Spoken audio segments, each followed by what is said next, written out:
the Bible. Is it hard to understand? When it comes to reading the Bible, the first thing that comes to mind is the fact that this is the Word of God. The seals have been broken, and the truth is here. And when we go throughout the scriptures, when we go throughout extra biblical records, we find that the language that God employed, that He used to create the heavens and the earth, was the Hebrew language. Christ said, I came for the lost sheep of the house of Israel. But yet no one, no religious leader, no religious church out there anywhere can now identify the 12 tribes of Israel. Can we? God is quite simple, but it seems as if man makes understanding Him hard. What are those mysteries? The truth of your book and the truth will make you free. The Hebrew and Bible Academy, you're invited. That's right, brothers and sisters. That's right. That's right. Hebrew and Bible Academy, you are invited. Let's go. I'm Elder Rawchaa of the Gathering of Christ Church. Welcome. Welcome, welcome. The East is where we're from. Blessings, blessings. The 12 tribes of Israel. In 721 BC, the Assyrian king, he took us down, we fell. Shalom, shalom. With the great escape, we went through the Euphrates. The Lord held the water still. Come on in, hit the like button. To a land where no mankind dwelt, we went. The 12 tribes of Israel. So we be Manasseh, the Cubans, Ephraim from Puerto Rico, and Valley from the Isles of Hawaii. The Lord is calling back Israel. Zebulon from Panama, Gad, the North American Indians, Simeon, the Dominicans, our highest gathering Israel. That's right, brothers and sisters. The Most High's gathering Israel. I'm Elder Rawchaa of the Gathering of Christ Church here. Another week live before you brothers and sisters throughout the four corners of the earth. First and foremost, I would like to thank the Most High God of the Hebrews, the God of Israel, for your participation, for your continual support in this work. I hope that the Most High is hedging and protecting your family as we go into another serious year, okay? Now, of course, our New Year's start in March. Purim is coming up next month. That's the day we do, in respect of the Most High saving us during the time our foreparents were living under the Persian rule and was saved by the Almighty, okay? He sent in Mordecai, he sent in Sister Esther, who made a decree to get rid of Esau, who was seeking to depopulate us through legislation. Does that sound familiar? Oh, that's right, folks. Haman the Agagite was an Edomite. If he was living today, he would be a modern day European. He would be a Roman. Okay? Now, it's nothing wrong with someone. No one has a choice of who they are coming into the earth. So this is not an indictment on all white people, but it so happened that most people don't know that Haman the Agagite was an Edomite. He was a white man who gained political status and became an advisor for the Persian king. He had a plan to use a census to number our people while we were in Persia, Iran. Okay, part of the diaspora who went into Iran. And he had a plan to actually do what?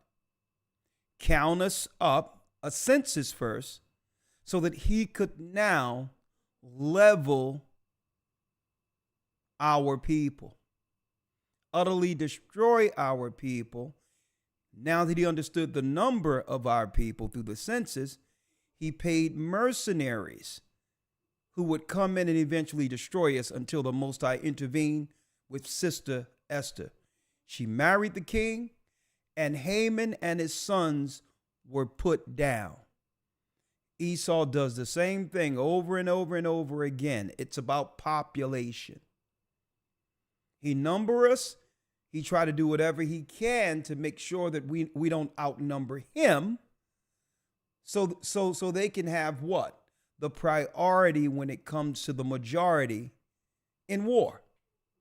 And that leads us to our broadcast today. And that's the day we actually give gifts. In February, go to gatheringofchrist.org, look on Holy Days, and you'll see the Holy Day Purim. You'll see the Holy Day Purim. Go to Holy Days, you'll see the date there. That's the day you give gifts to your loved ones, okay? No longer do our people celebrate Christmas. Once the Most High got rid of the enemy during the time of Esther, what happened? You got it. We began to give gifts one to another, and it became what? A memorial that we would do amongst our people throughout the generations, remembering when the Most High saved us in that from the hands of Esau. All right? All right? Boy, do we have a lot to talk about. We have some pandemic talk. We have some pandemic talk today. How has life changed for you and for others and all around you since the pandemic is the question.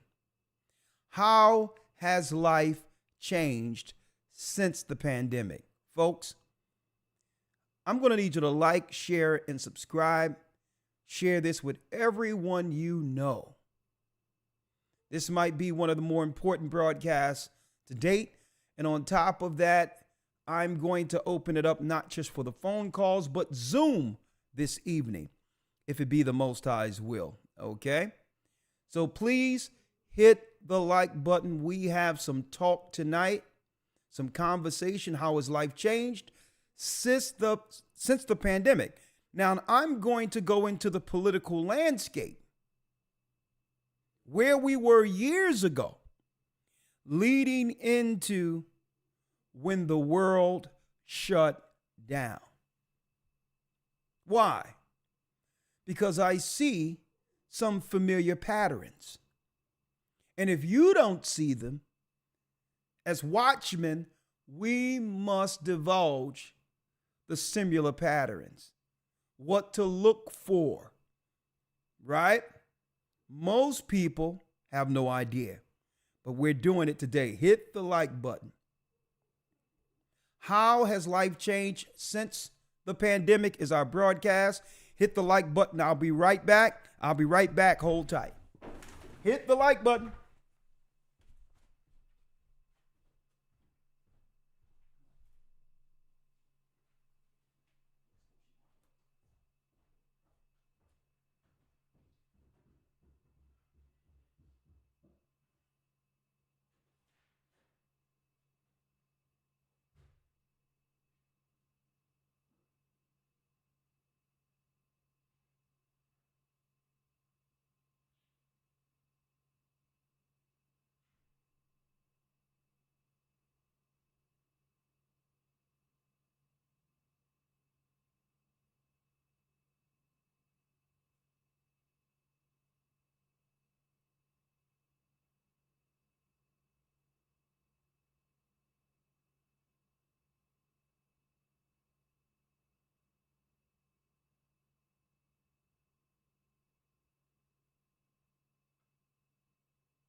Okay. Thank you for waiting. I don't need any interruptions. Let's jump right in. How has life changed since the pandemic? Let's go. One moment. Before I bring Elder Lawya in, let me go over a few things.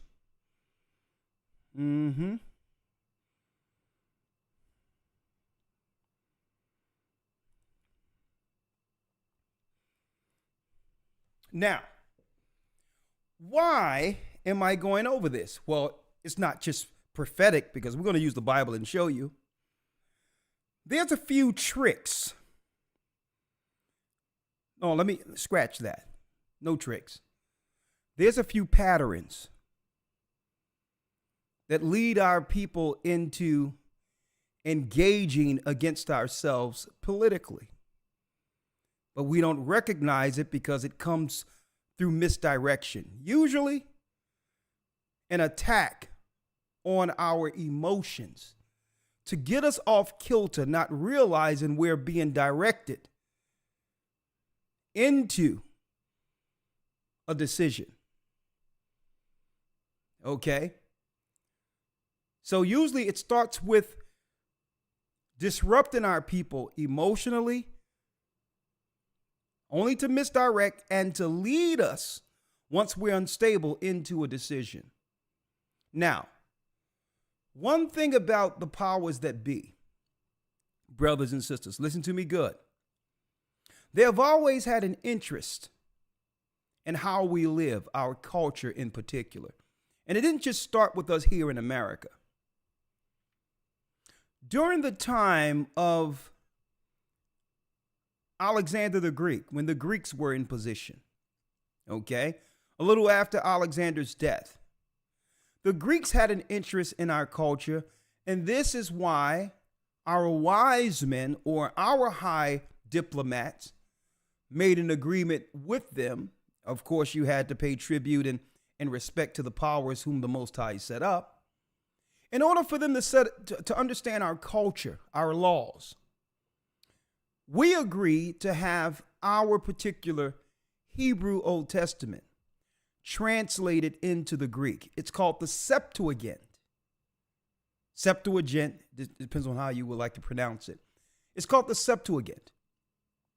And through that Old Testament translation in Greek, folks, which is actually older, one of the older translations you can find of the Old Testament, right?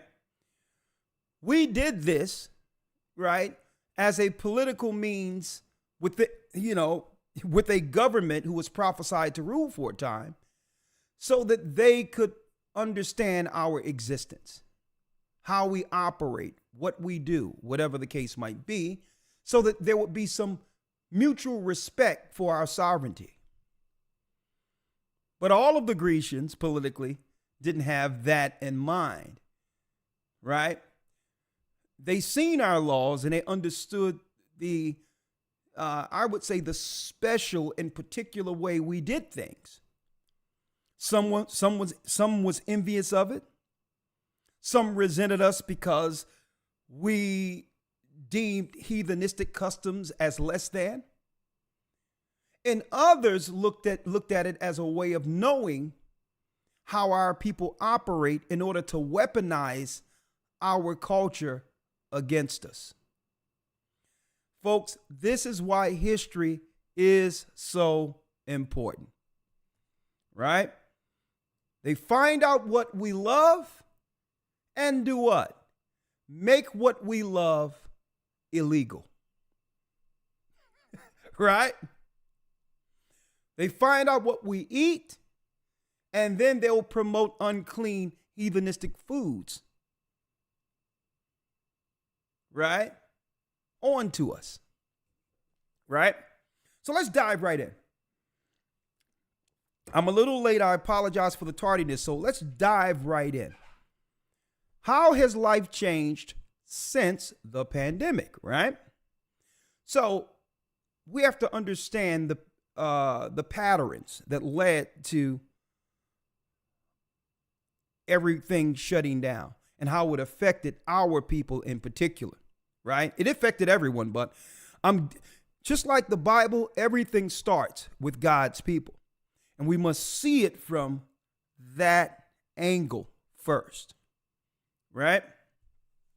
Let's go. In 2019, there was a movie that reappeared, that resurfaced. The movie was filmed actually around 2012, and it resurfaced. The Central Park Five. In June 19, 2019, CNN, let me show you here. Let me go here. Let me show you. CNN ran this story. Right? Now, we know CNN is a particularly liberal, right? A liberal. Everything that's wrong in the earth, CNN promotes. Right? But I digress. They started talking about this this Central Park 5, right? Netflix picked it up and it became this big thing. 2019, how Trump was one of the, I would say, bulldogs behind convicting some innocent black men, black young boys. No justice for black. Now, folks, let me make it clear. These people don't care about us. All right. So all in all, right on schedule before the election year, they pull a story out from when Trump was a real estate tycoon in New York. 30 years later, here's where the Central Park Five are now, right? It became a big deal out of nowhere. Our people discussing what? The racist Donald Trump. Right? I'm going to show you where we're going here. All of a sudden, there's a care for some people the world forgot about. All of a sudden, there's some people out there who care about some black boys. And we all know, listen, I know being a black man and a black young man, you are targeted. Okay? Now we're not running around saying, woe is me. Listen, it's best to understand the environment we were born in so that we could do what? Understand, operate, but still excel. So I'm not looking for no sympathy here, right? But all I'm saying is, why strategically would they bring out this story as if they care about black boys, right? It became a big thing now, right? The Central Park Five. And then 2020. Now don't forget, this is an election year. George Floyd, I can't breathe. And what better way to get everyone on board emotionally?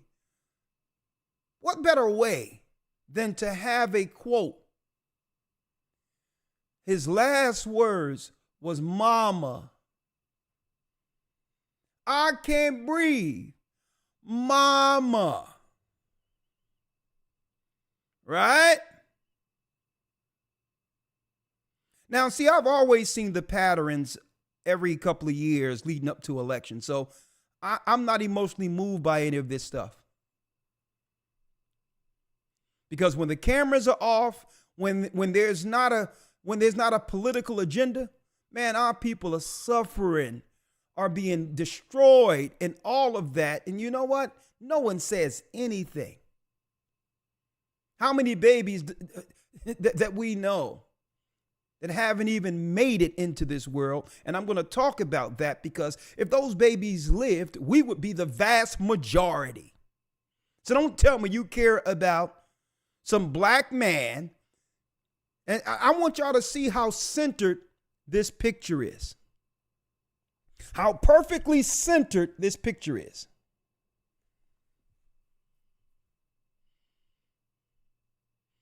Of course, it would infuriate anyone, right? Especially our people. But why all of a sudden they care about our people if it isn't politically driven? I'm going to show you. Let's keep on going. Next. Riots. Right? Riots all over the place.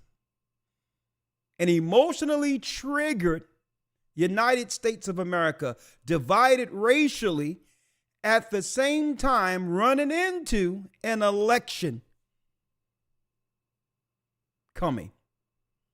Now, during all this time, when all this is going on, eventually down the line, keep in mind, when the election started moving, you barely seen Biden, because I guess they were afraid to put him before people.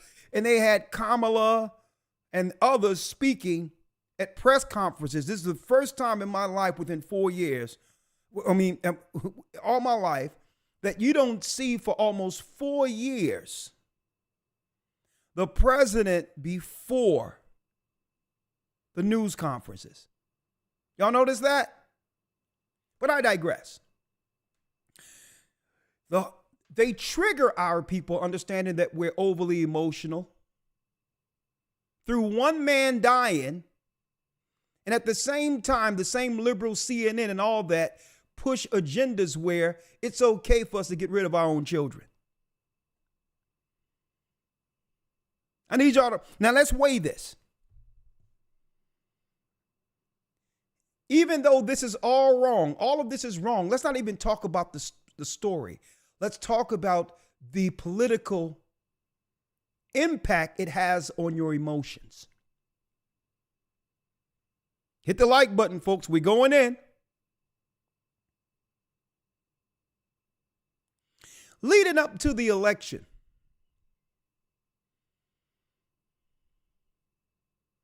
out of nowhere, after the world have gone through all this chaos, military in major cities, right? Tent cities conveniently set up everywhere there's riots, right? Now, who knows what people are being moved in certain demographics, but it so happened that where the tent cities were when the riots happened would be the same areas that would impact the election down the line. Who were these people in these tents, all in Center City and in the parks of these major cities, that would actually impact the election? They use Black Lives Matter, which is led and connected to an LGBTQ establishment. And they use some black women as front people to trigger our people into what? Riots and all these others. And when things weren't destroyed enough, you had some even white people in mass conveniently throwing Molotov cocktails. And then all of a sudden, out of nowhere, we hear from the news, we hear that there's what?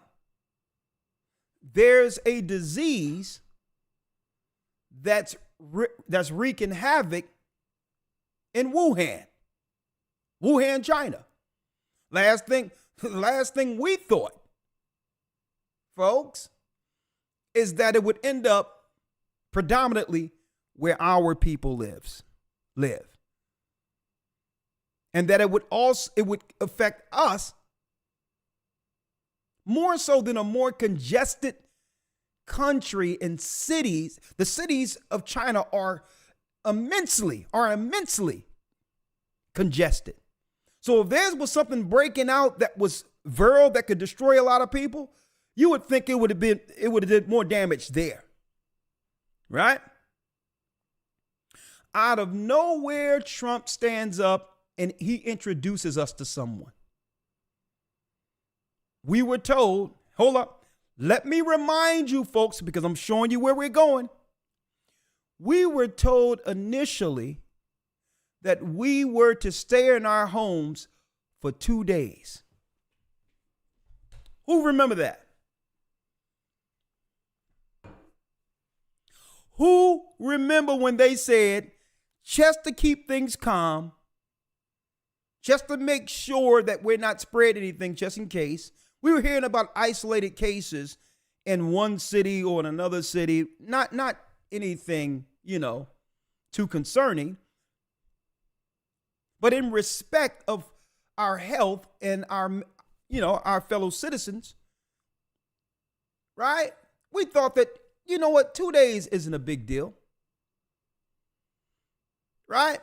Y'all remember that? They said 2 days. Then it went into a week. And then it went into a month.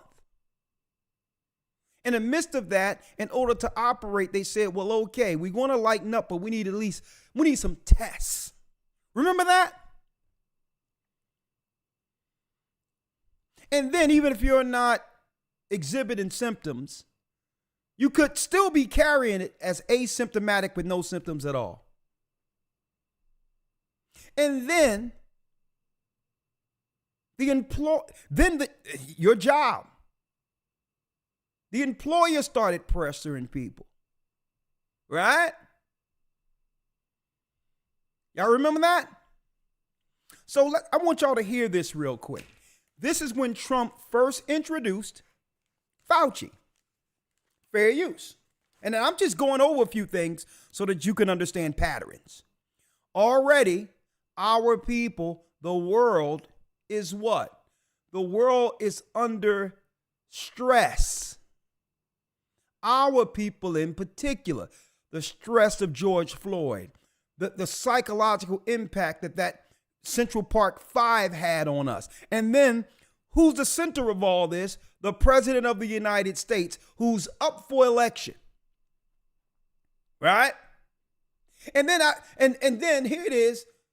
As the scriptures said, there's no rest now. We're going from one thing to the next, like 2 Baruch states. And then, you mean to tell me we have to deal with this? Only to hear what? One signal coming from the news, internet, and everything on what to do. Right?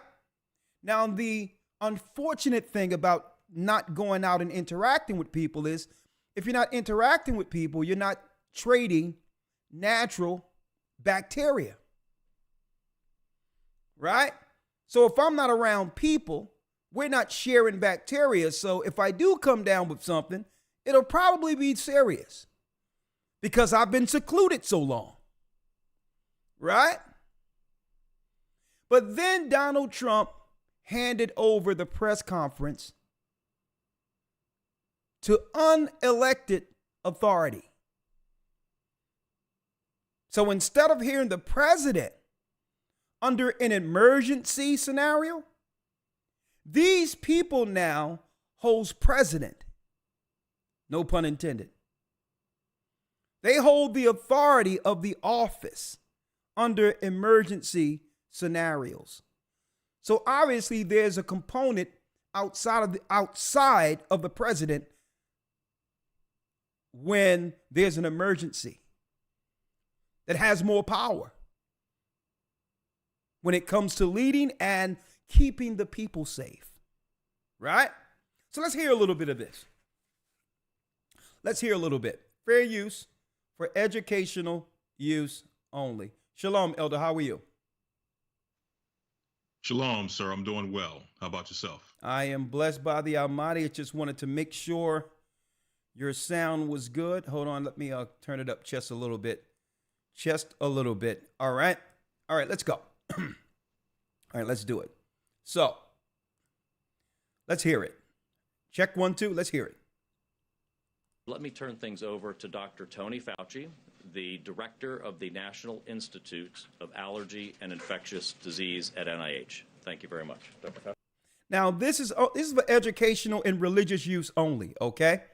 Educational and religious use, because this is prophetic. So the president is in the back and he's turning things over. Here's the first press conference where the world has been turned over to this guy you see coming in right here. Right? Fauci.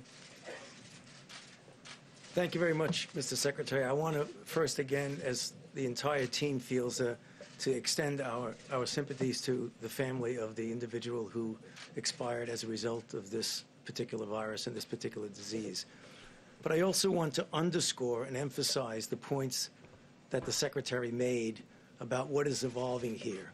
You've heard of the terminology community spread. Well, community spread is when you have infection in the community.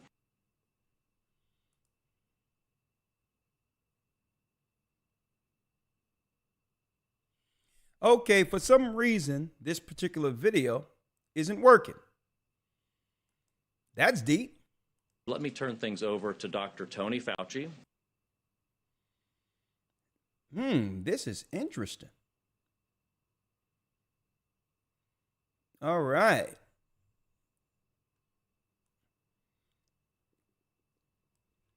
Interesting.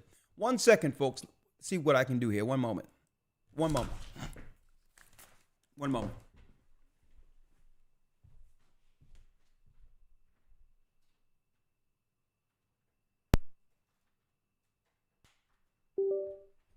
One moment.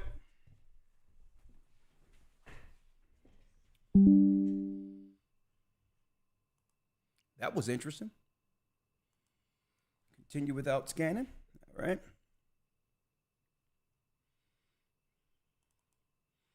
All right, we're going to try that again.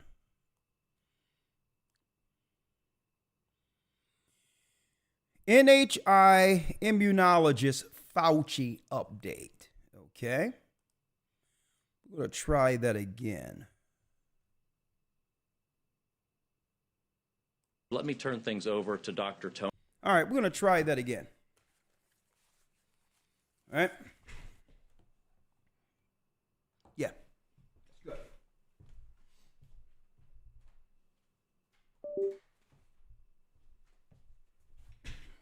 We're going to just hear a little bit of this, okay? Fair use. I just want you to remember how emotionally unstable people were leading up to this whole election, right? Right?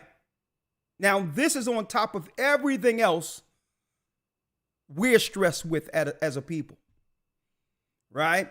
A president that has now been deemed racist leading up to an election.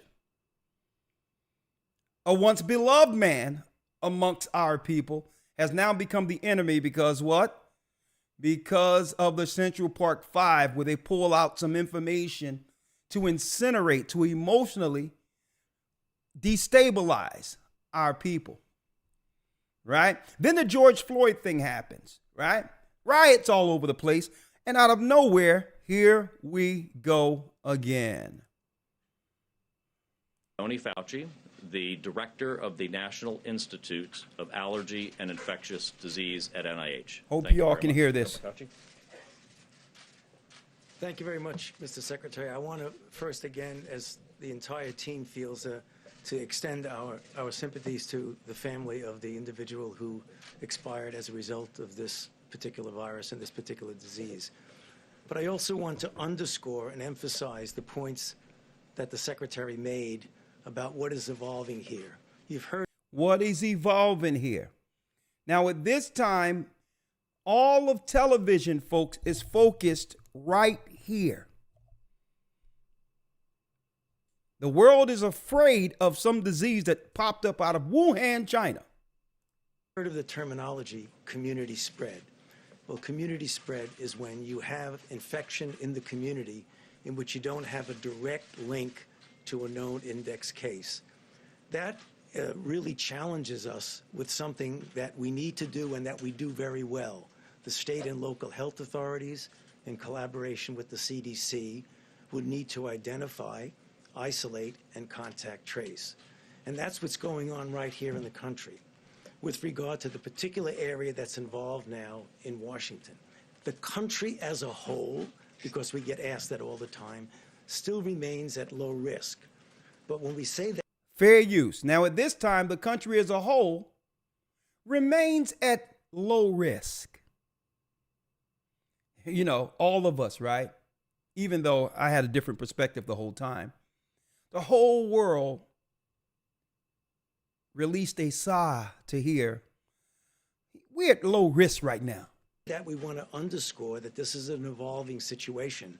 And in real time, we will keep you appraised of what is going on just the same way as that we are doing it today. So how do you address this new challenge? There's what we do from within and what we do from without. I hearken back to the original decision that was made by the president of making sure that we knew the scenario that was going on in China. We prevented travel from China to the United States. If we had not done that, we would have had many, many more cases right here. Now, all of this, folks, we have to take his word for it, okay? I'm not here to determine his honesty or this. I don't care about none of that. He is who he is. But we must take everything he's saying as you know, at its face value, okay? That we would have to be dealing with.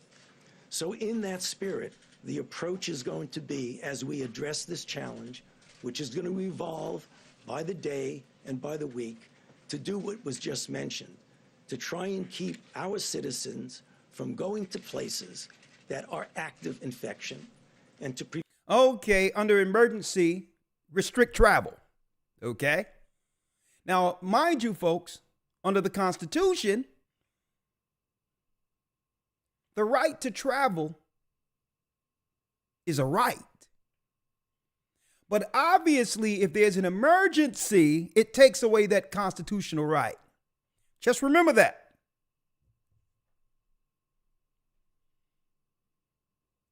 Right?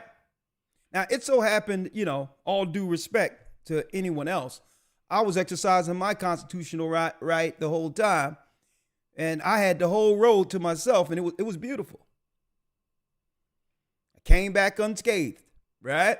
I needed to see what was going on out there, because to stay isolated in a house, not going anywhere, I was at the behest of the sound waves or the media waves giving me the understanding of the, you know, of what was going on from the outside of my home, right? I had to at least go around and understand, well, okay, you know, there was nothing that was harming me. So I'm like, well, okay, I was able to measure what was going on from the media and measure it with my everyday existence by going out and saying hello to whoever was out there, right? But I digress. Some of you were scared to the degree where, you know, you lock yourself in the home. Hey, you had the right to do that. You were scared. Let's go. Prevent places where there are active infection to necessarily easily get here. That's the getting it from without to within. From within, we will very aggressively do the kind of public health measures that would hopefully contain this. But as we say this, we need to prepare for further challenges, and we will have them. You will hear about additional cases that will be coming on. You should not be surprised by that, but to realize that that is something that is anticipated when you get community spread.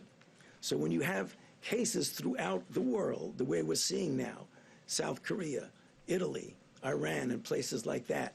Now, these reports were coming from institutions, hospitals, right? Now, we all know that hospitals now are more private privately controlled, right? The United States cannot be completely immune to that. The challenge is how we deal with it. And I can assure you all the resources that are necessary are going to be put into dealing with what we see evolving right now.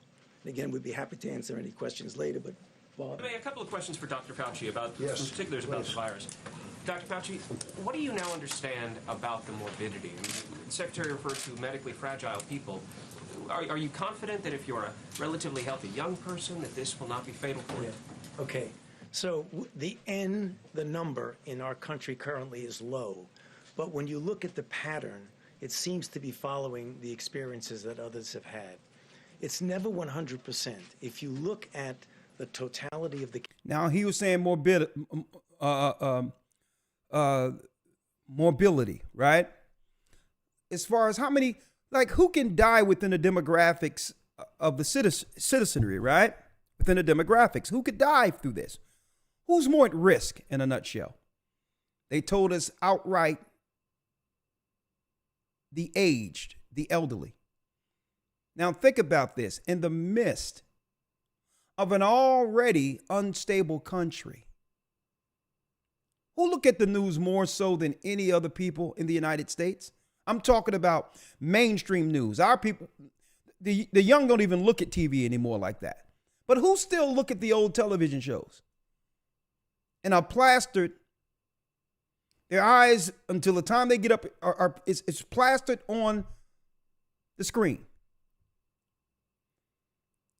The seniors. The seniors. Now think about this. The country is already unstable. And mom, our grandmothers, our grandfathers are told they must stay secluded, and they are a threat if they are around their own children and grandchildren. Can you imagine the mental anguish, the stress? The only thing that gives a grandparent peace is family. Can you imagine the psychological trauma on a grandmother or grandfather saying, baby, my grandchildren don't come around me. Y'all can't come around me because I don't want to, Can you imagine that? So this is high stress, not just on the family, but you can't even see your grandmother, your grandfather. Your own family has become the plague. You remember that? Cases that have been reported, particularly from China. Listen, I have to remind you, because when I told you all, when they open back up, people are going to forget.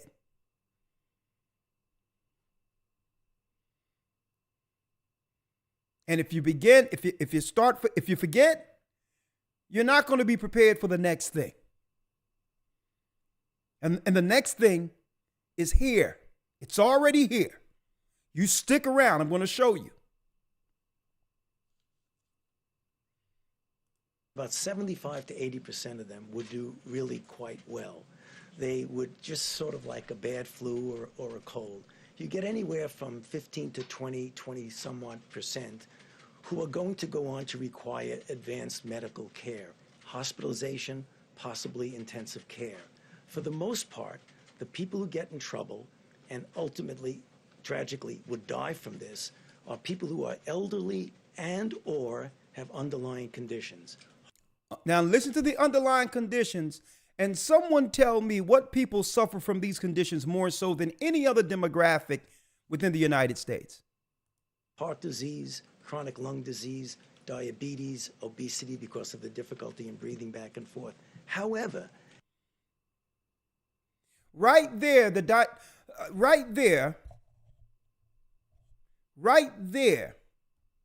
whole situation changed from Wuhan, China, to who? To where? To our doorsteps. Right there. What people suffer these things more so than anyone else? Huh?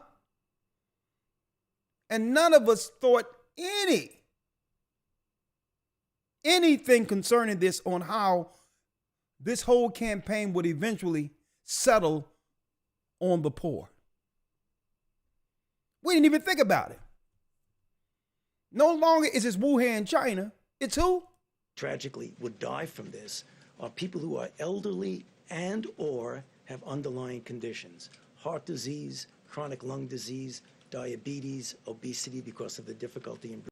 Who been getting diagnosed with diabetes around here? High blood pressure and others. Huh? Bear with me because I'm showing you where this is going. Breathing back and forth.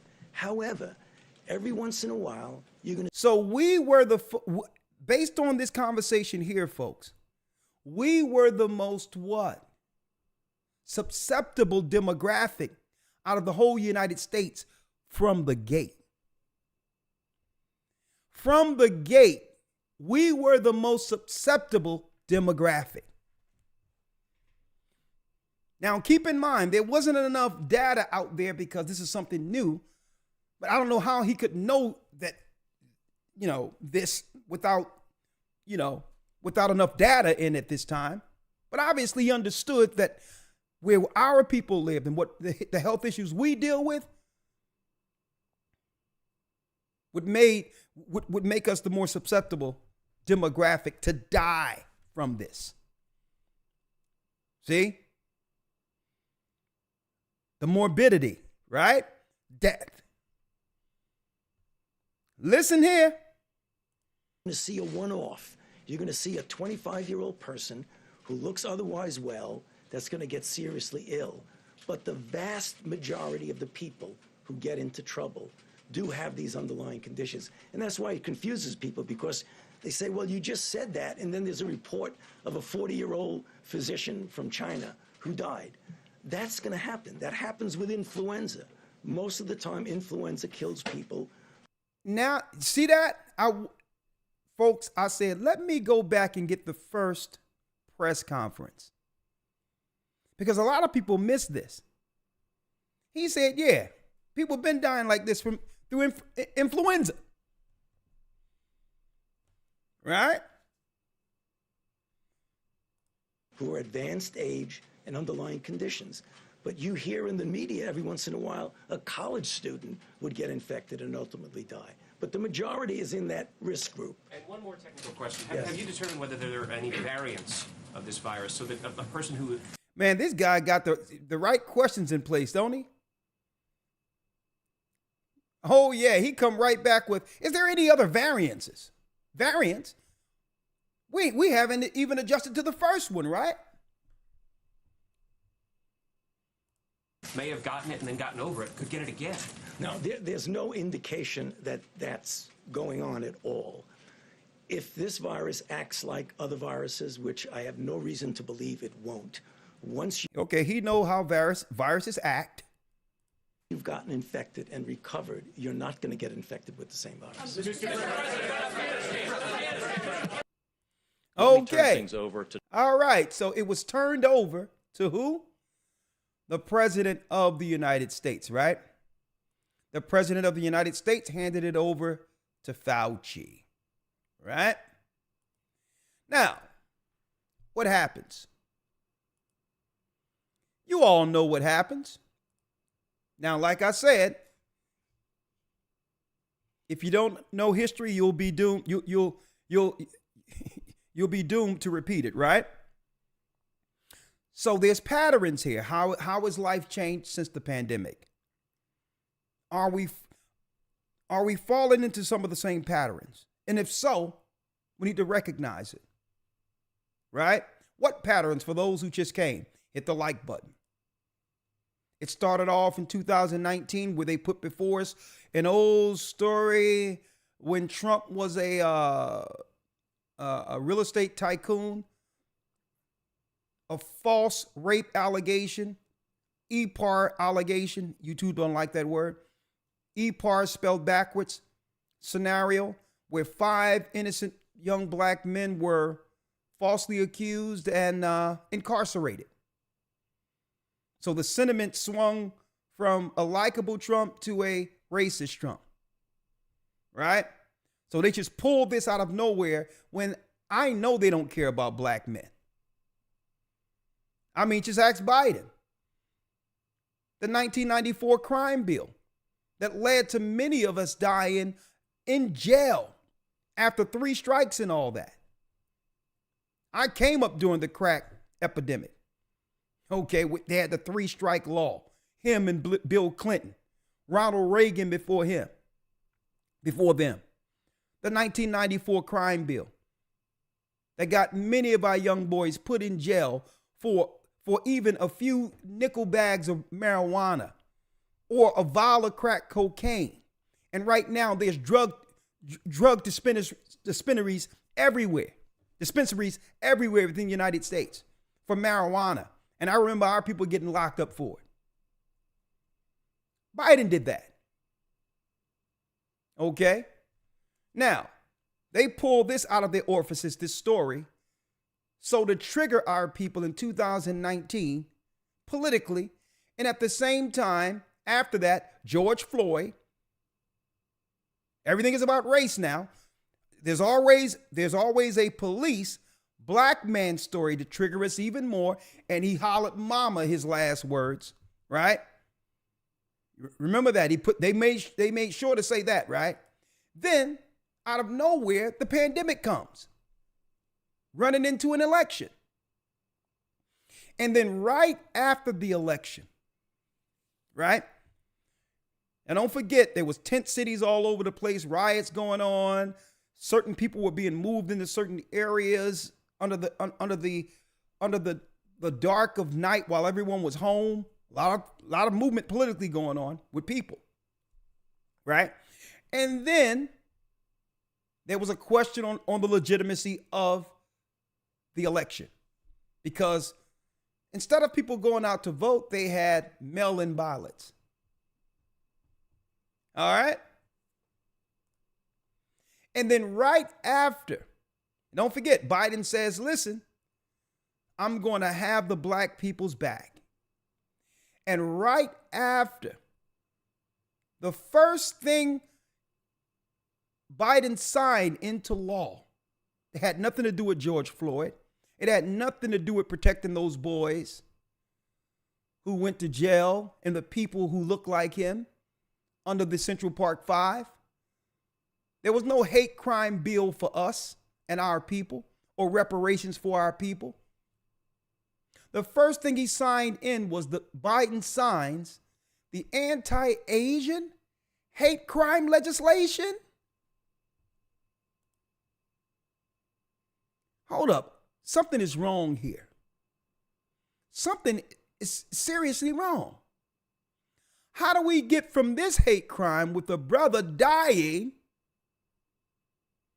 to the first drafted legislation against hate for Asians? So did they trigger us emotionally in all this?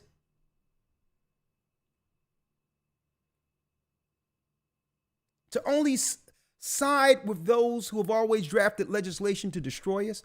That's just a question. I don't know if y'all remember that. Right? Let's go to the next one. Now, how will they do it this time?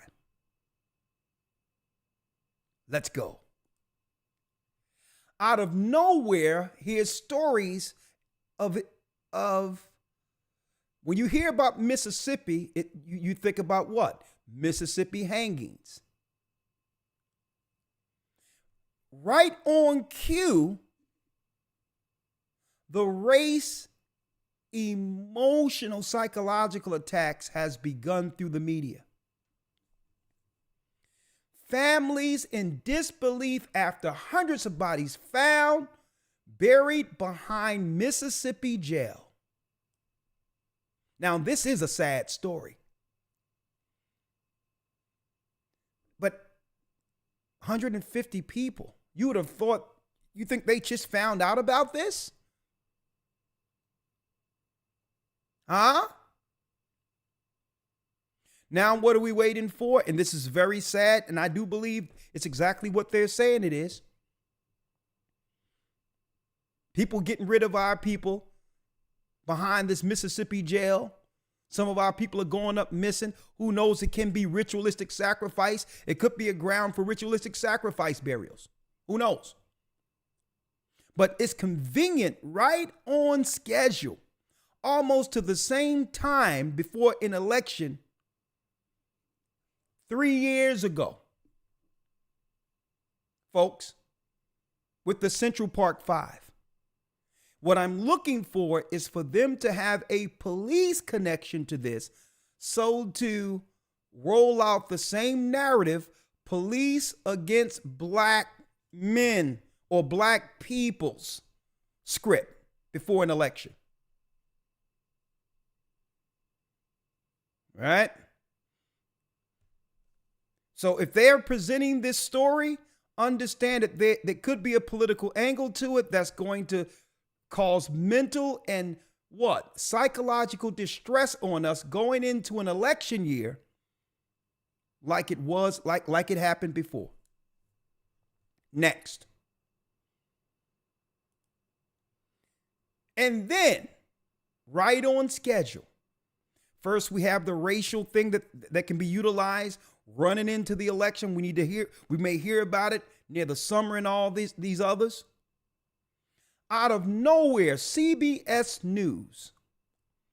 World leaders are gathering to discuss disease X. Here's what to know about the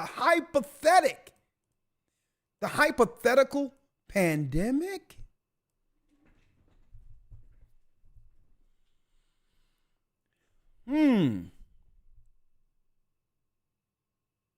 Now, of course, Fauci has retired, so I'm waiting to see who they roll out next.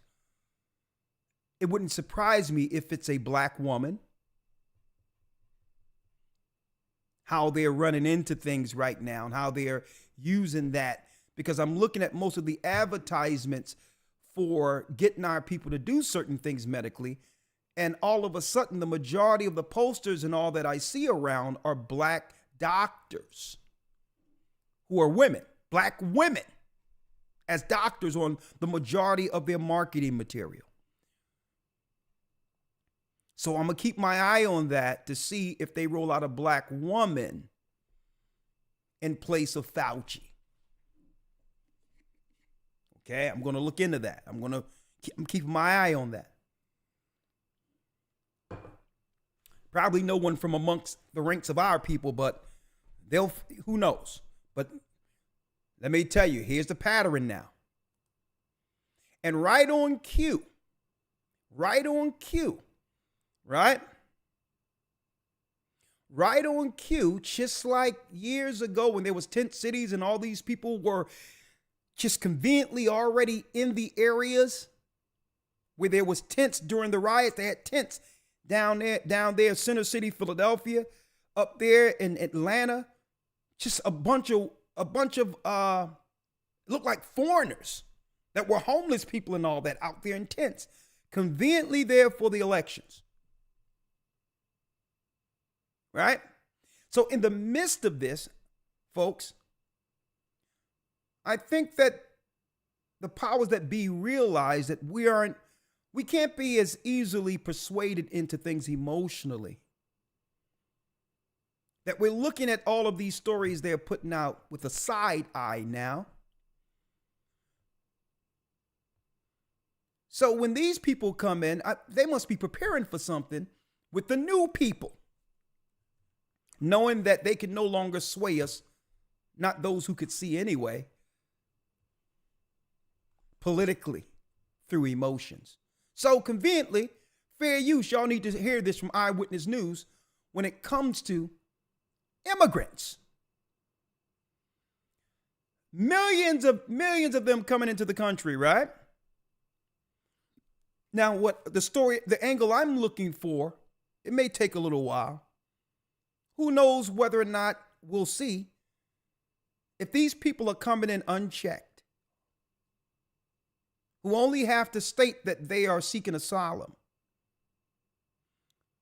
Is it possible that the news story when Trump get in position again, that he can pass the buck to the Biden side and say, well, listen, it wasn't my fault.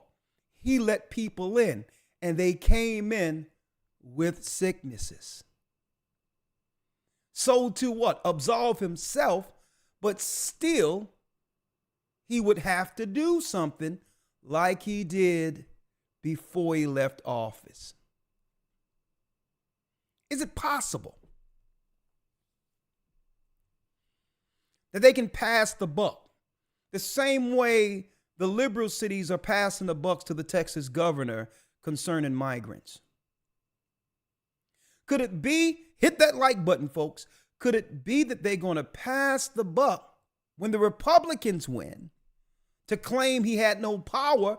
It was the liberals, it was these cities who allowed these people in, and they brought in something, and now the cities are under some level of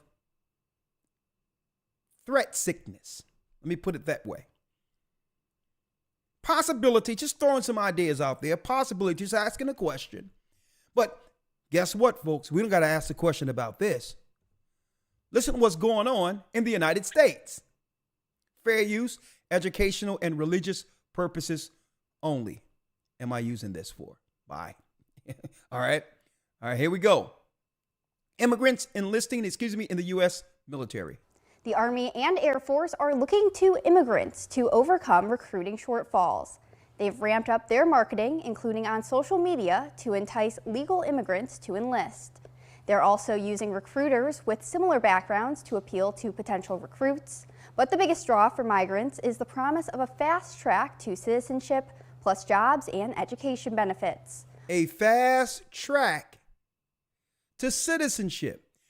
Remember, brothers and sisters, they told us years ago when Biden first got into office, they started using our people in the neighborhood to say that we need to pass new voting laws because the Republicans are using voter suppression to make us believe that our people were getting restricted or being restricted from actually voting.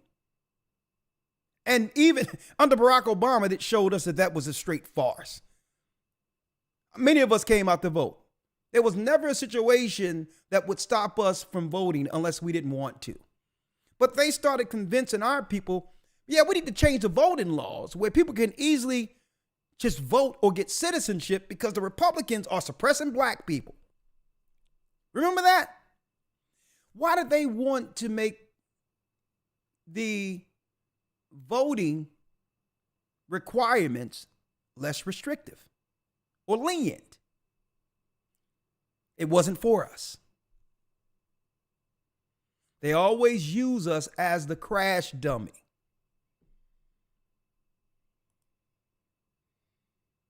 Again, they've ramped up their marketing, including on social media, to entice legal immigrants to enlist.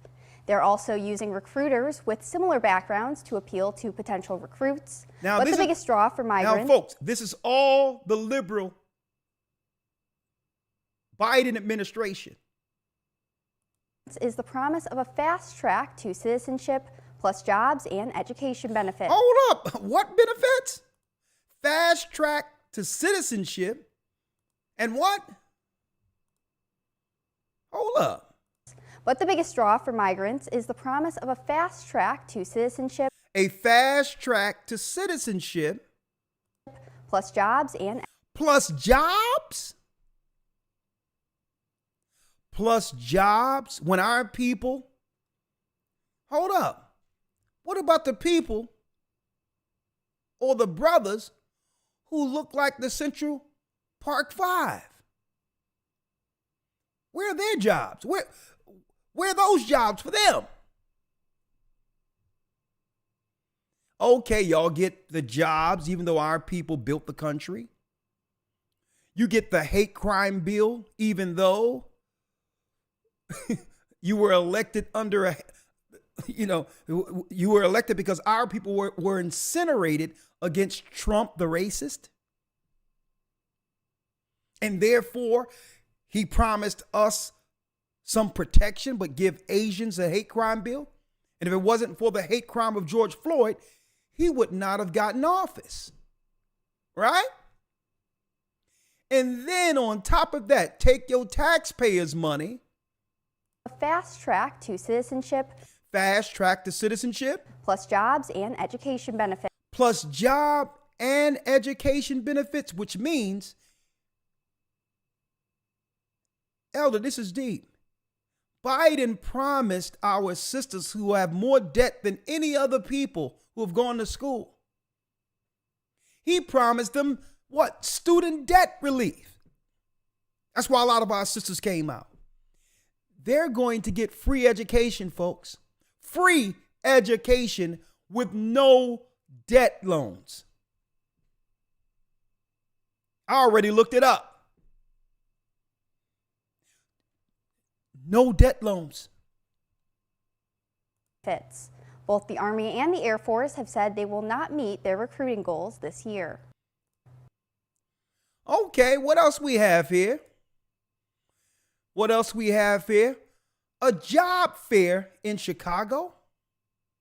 Refugee job fair started 2 hours ago, and the turnout has been great, as you can tell by how many people are in this room. Many of the refugees arrived hours before the event started, determined to take advantage of all the opportunities available here. Now, nearly 500 refugees from Venezuela, Afghanistan. Folks, what do you see in here?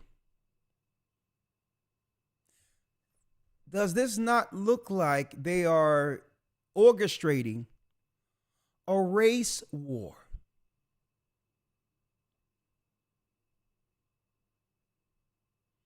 What happens when you corner someone?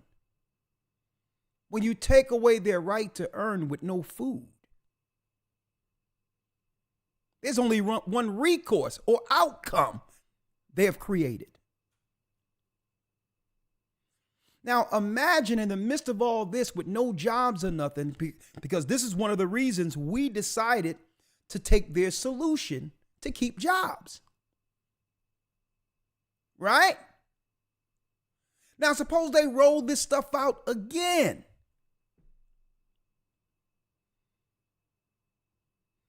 And now they already have the replacements to take the jobs. See? So automatically our people going to realize we've been double crossed. And here lies the issue that comes with why they have so many people that won't look like us in the military to come into the cities when our people began to realize we were bamboozled. It's almost like having a foreign army. A foreign army on friendly soil. Think about that. So to do an end around on posse comitatus. No one can have a standing army against their citizens. Well, suppose these people are citizens of somewhere else and are sworn in and have no emotional ties to the people they'll be militarizing against.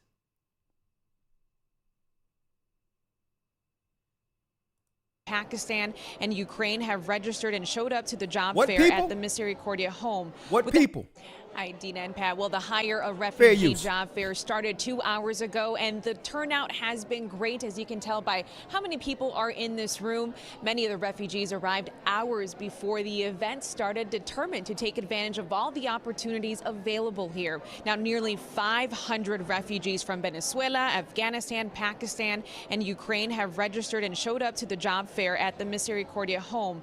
With the help of interpreters, refugees are meeting with dozens of representatives in healthcare, manufacturing, hospitality. Hold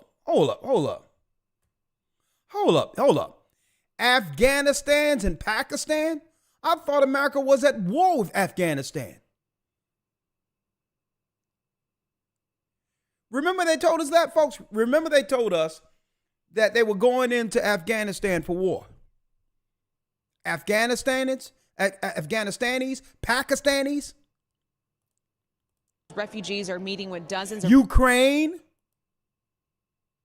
Representatives in healthcare, manufacturing, hospitality, logistics, and many more. More than 400 vacancies are available, and these companies are committed to hiring and providing them needed support to succeed in the workplace. Now, I need y'all to see, logistics, folks, and many check this more. out. More than 400 vacancies are available, and now, as you can see, it's our people in certain political positions processing them. It's okay. He got a job, right? So they are cutting some people into the money who's willing to betray their own citizenry or people. these companies are committed to hiring and providing them needed support to succeed in the workplace. This event is not just about finding them a job, it's also assisting them to get their degrees accredited, financial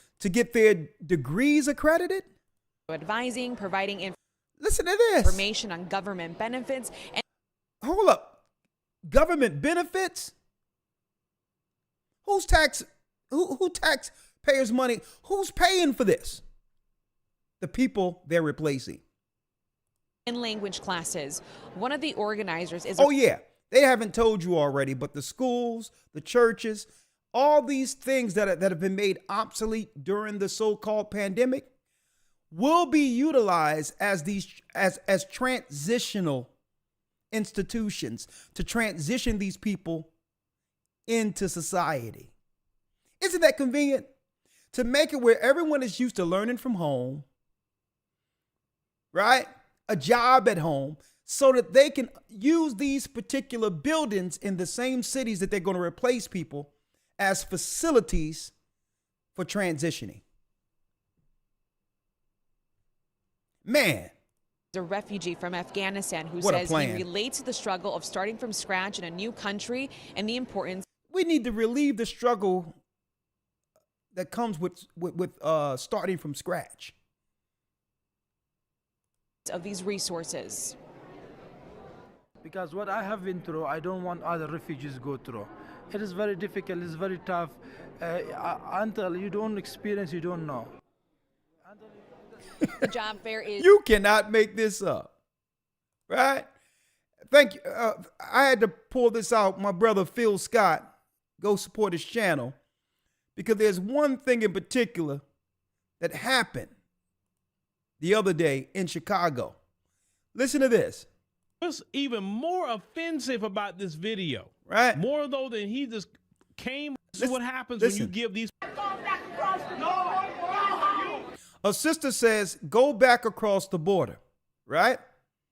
You see how they triggering either side? And listen. No more money for you. He said, no more money for you. No more money for you. Listen. No more money for you.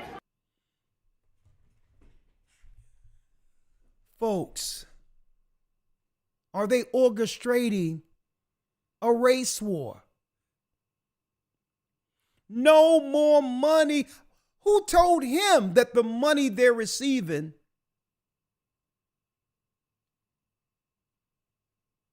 was money allocated for our people who built this country in chattel slavery? Someone, hey, folks, the announcement went out that we're not giving you anything from ourselves, okay? We're going to give the money of the children of Israel, the black people in America. You're coming to take their piece of the pie. You don't have to worry about any debt. You don't have to worry about paying anything. Just help us in a line, help us against them.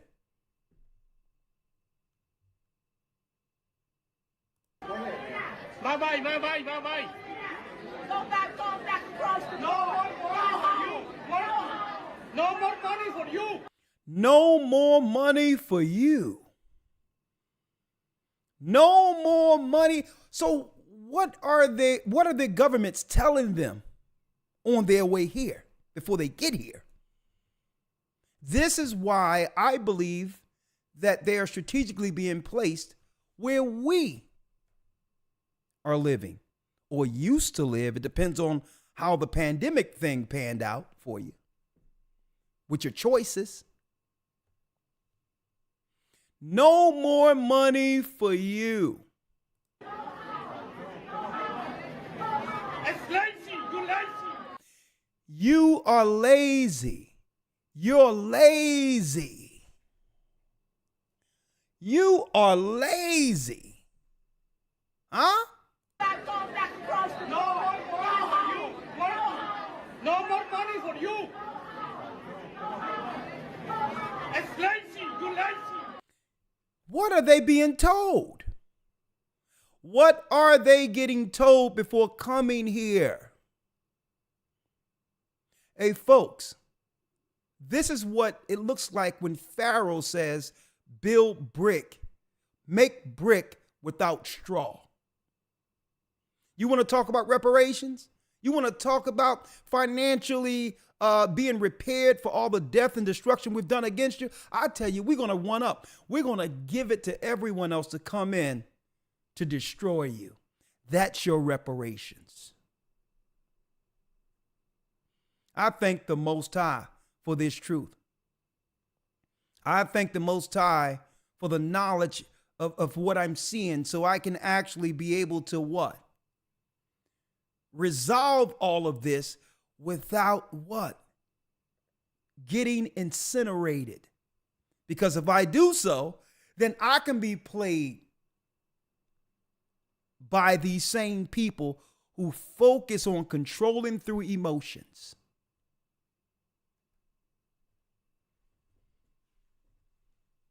Because why? Why is he here? He's here because the same satanic structure destabilized his country. This is dog eat dog. He's a victim too, which is unfortunate. Right? He says, what? Let's play it again. Play it one more again for those who missed it. You working. No more money for you. Bye-bye. Go back across the No more money for you. It's lazy. You lazy. You lazy. You lazy. Wild folks. This is the Ramada Inn in San Diego, Mission Valley. Bus full of migrants. Hit the like just button. Arrived. Ramada Inn.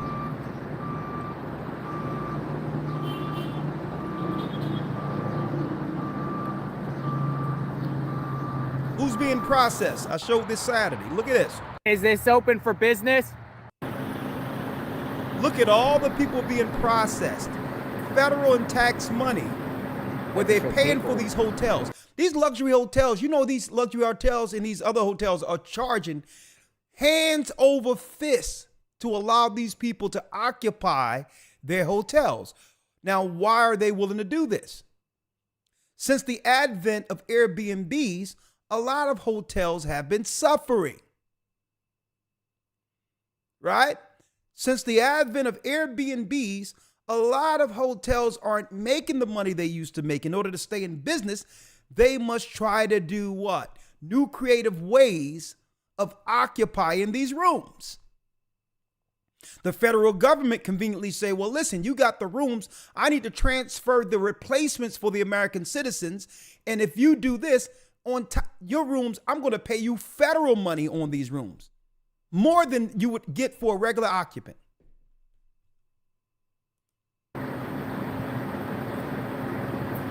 And folks, this is nothing new.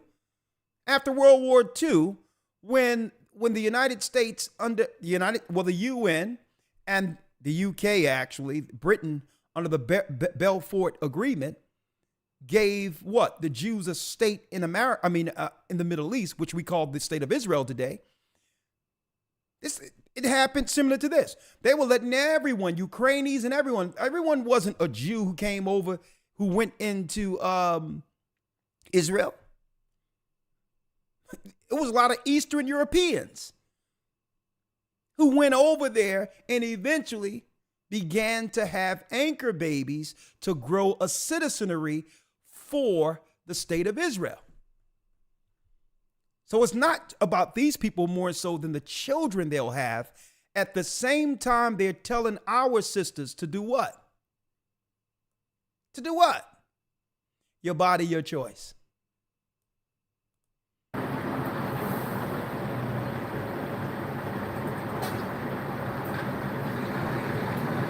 There goes the bus. It's leaving.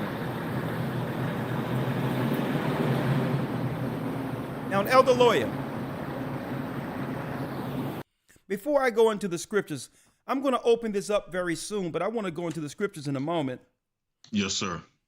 Where even Christ says that there shall be nation against nation. Let's read that real quick.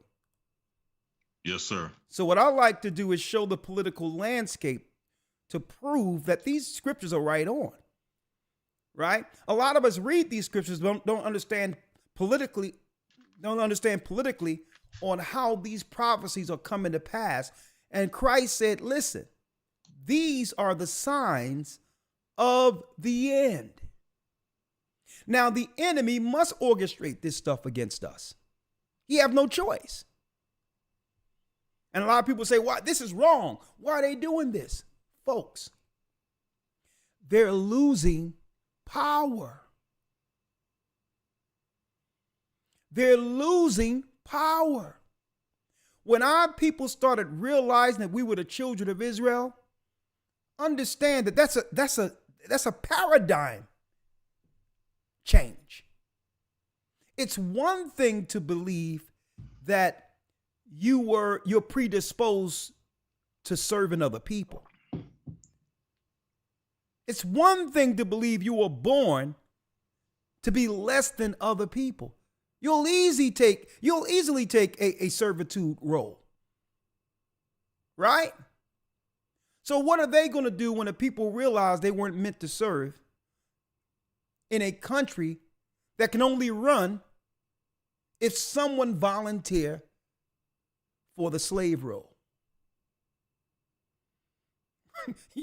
This country was built on slavery. That's what capitalism is. You got to have the bottom so that the rich can measure themselves from it. Well, what happens when the bottom realize we were really meant to be the head? See?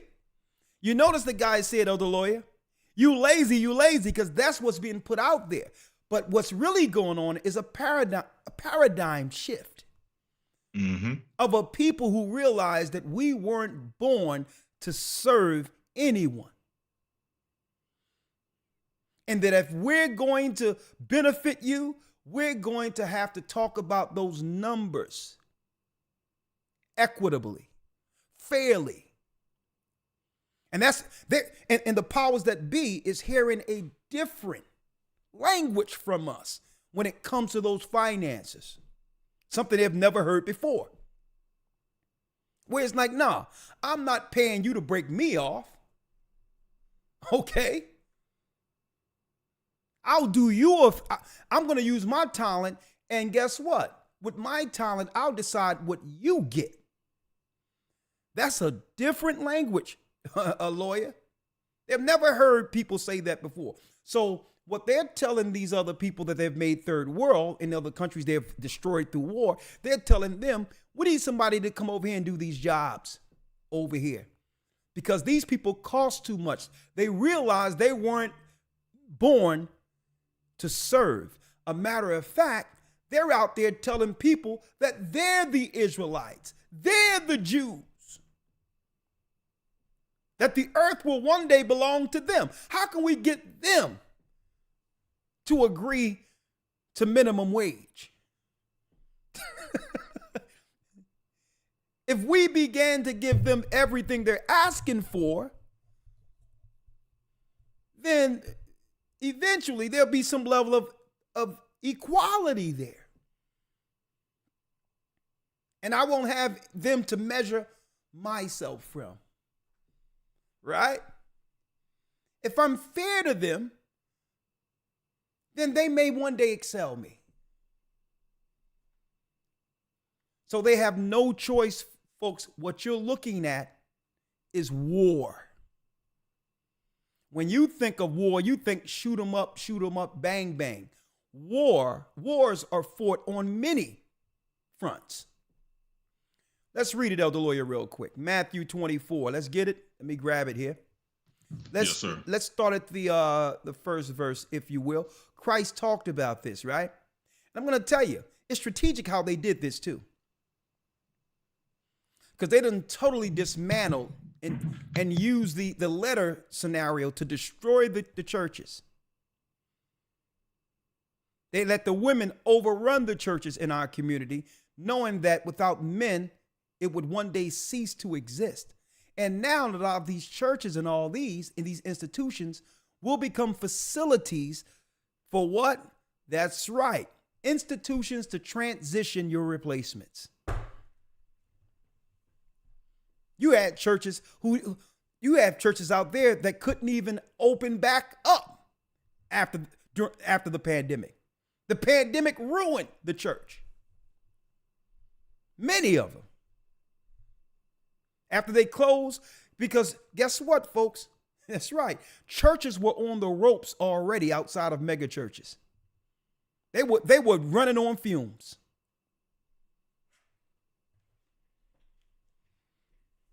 So now we're starting to realize, even back then, what was being set up for now. In order for you to bring in all these people, guess what, folks? They had to make room. They had to make room.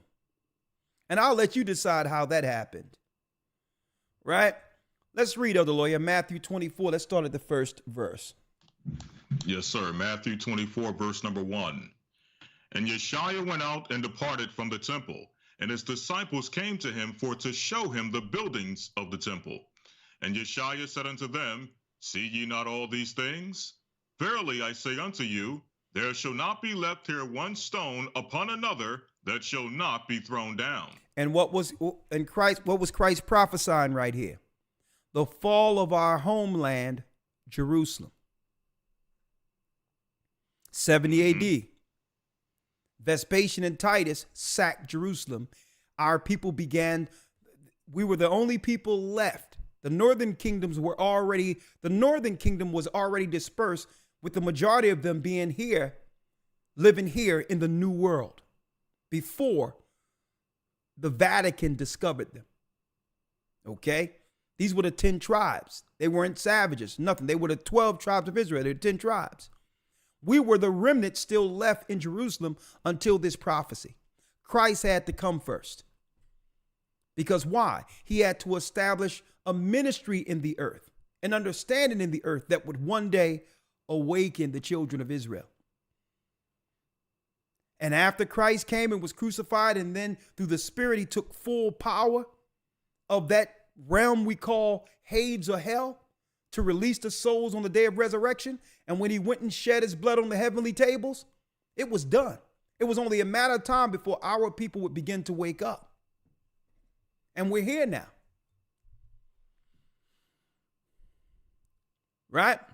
So the disciples started asking Christ questions. Let's read it. Yes, sir. Verse 3. And as he sat upon the Mount of Olives, the disciples came unto him privately, saying, Tell us, when shall these things be? And what shall be the sign of thy coming? What shall be the sign of thy coming? And of the end of the world. Now, when it says the end of the world, the earth is going to be here. This world is speaking of is eon or society. This is Esau's world. They tell you that in 2nd Esdras 6, 8, and 9. Right? And we're going to go there in a moment. So when it says the end of the world is going to be here, folks. When you hear them say that they have to, what's that initiative they have? When they talk of sustainability. What is it? Something 2030. Yeah, but it's sustainability they putting out there, that we must do something about the population, or the earth or the world will discontinue or cease to exist. That's a lie. The earth will always be here. The world that they're claiming will cease to exist is their world. Speaking of their power. So when they say sustainability, they're talking about sustaining their power. Right? At our expense. What they're saying, the more our people begin to understand and grow, it's a threat to their what? Their authority. So when you hear sustainability, the earth is this, we must lower the numbers. They have to lower the numbers because they're losing when it comes to population. So sustainability for them is talking more so of power than it is of whether or not the earth will continue. The Bible tells you the earth will continue. So understand, when you buy into this sustainability, what you're buying into. You're buying into what? You got it. The depopulation of God's people. Right? Let's get it real quick to show you what it means by this world real quick, Elder Lawya, using the precepts, right? Let's go real quick. Let's go to 2nd Esdras 6 and 8. Yes, right? sir. 2nd Esdras 6 and 8. Let's read it. And he said unto me, from Abraham unto Isaac, when Jacob and Esau were born of him, read. Jacob's hand held first the hill of Esau. Jacob's hand held first the hill of Esau. Read. For Esau is the end of the world. He's the what? For Esau is the end of the world. Esau, the Romans, and I'm going into who is Edom this coming Sunday. He's the end of the world, and that's in the academy. Read. And Jacob is the beginning of it that followeth. So the end of Esau's world is the beginning of Jacob's world. So when they talk sustainability, it's not talking about the earth is hurting, something is going to happen to the earth. It's speaking of their dominion. So the world right now is being ran and controlled by Esau. So who would be ruling at the end of the world according to this prophecy? Edomites. Mm-hmm. See that? Edomites. So now let's go back real quick, if you will. Let's go back to Matthew 24 again. Yes, sir. Matthew 24, verse 3. Read. And as he sat upon the Mount of Olives, the disciples came unto him privately, saying, Tell us, when shall these things be? And what shall be the sign of thy coming and of the end of the world? The end of Esau's empire. That's what Christ was talking about there. Who was ruling during the time of Christ and the disciples? The Romans. So what they were asking Christ in essence is, when will it be our turn in prophecy? When will you bring forth our rule? Mm-hmm. Right? Read the 4th verse. Yes, sir. Verse 4. And Yeshua answered and said unto them, Take heed that no man deceive you. Take heed that no man deceive you. He was tipping our people off to the Romans, who would come in after the fall of Jerusalem and switch everything up. Right? They would make you believe that they're the people of Christ, that Christ looked like them. Christ was them. See? Now that there's no one to argue the point, now that our people in slavery, they have now taken our name. Right? They have taken our name. And it says, take heed that no man deceive you. And they came with a new Christ that no one knew about before our people were destroyed. They came with a new Christ. Telling you, yeah, Christ tell you can do what you want. All right, you can just sin and just say, you covered by the blood, like your boy T.D. Jakes. T.D. Jakes came out of the Lawya and said, all I got to do is just accept the blood. And then he said, even if I did it, I'm covered by the blood. Mm. Huh?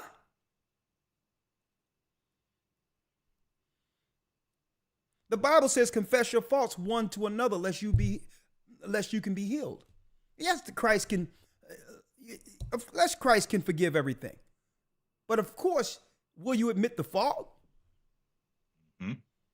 And then if you admit the fault, then you have to what?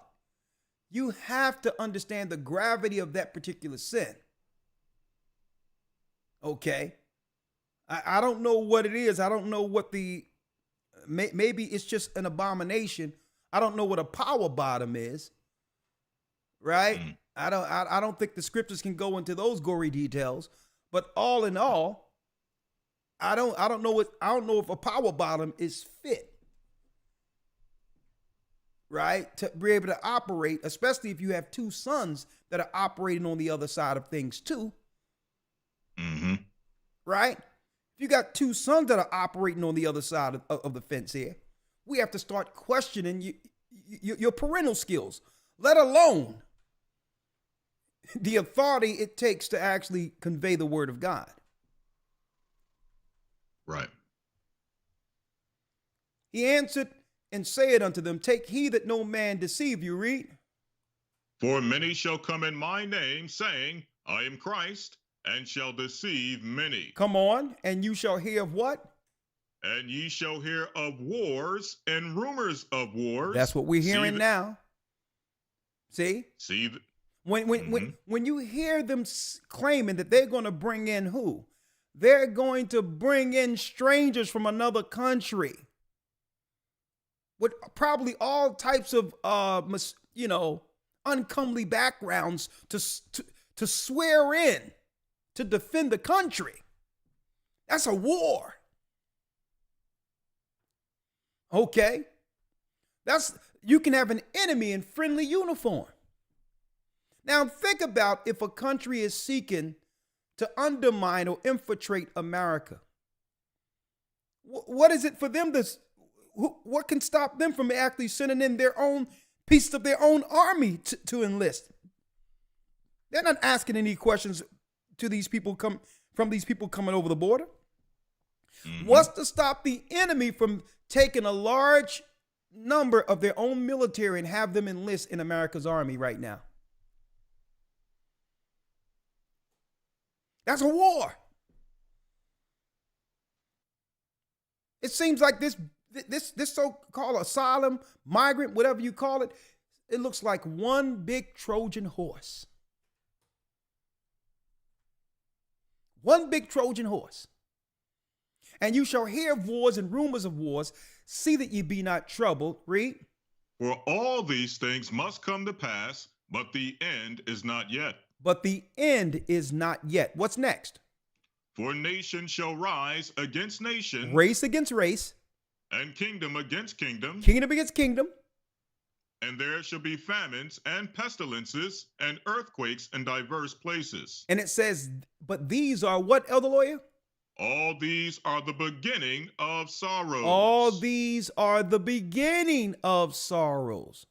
It seems, Elder Lawyer, as if our people who claim to believe in Christ, all up in these churches and all that, have been duped. Right? And you know what have duped our people? Right? They were able to play on our emotions, knowing that we are a caring and forgiving people. And they have weaponized that against us. Oh, yeah. Y'all remember this? Let me pull you in, Elder Lawyer, right here. 2019, out of nowhere, 30 years later, here's where the Central Park Five are now. Central Park Five, 5 black boys. All of a sudden, the story comes out of nowhere to bring light to the racist Trump. They claim he raped a white woman. This have all the telltale signs of an emotional trigger. White woman lied on a black man. Black boys. Black boys are suffering. Right? It has all the telltale signs of one big trigger. George Floyd. Mama. Right? Mama. I can't breathe. And what we didn't know is this was seeding our psychology for something that was coming that would actually have those same hashtags on either side of that particular phrase. They were seeding us with a phrase that would be relevant a few months later. I can't breathe. Right? Only to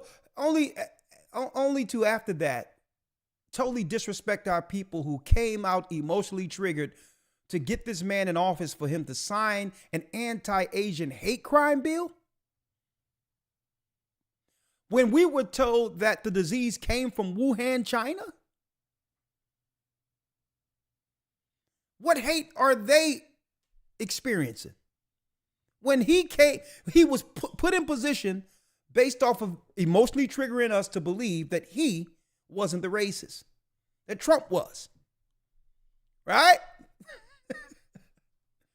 Let's make this clear now, Elder Lawya. The disease comes from Wuhan, China, which is a threat to the American citizens. Only for after all this to go down, for him to sign a bill to protect Asian people? Interesting, isn't it? After using our emotional vote. And here they go again.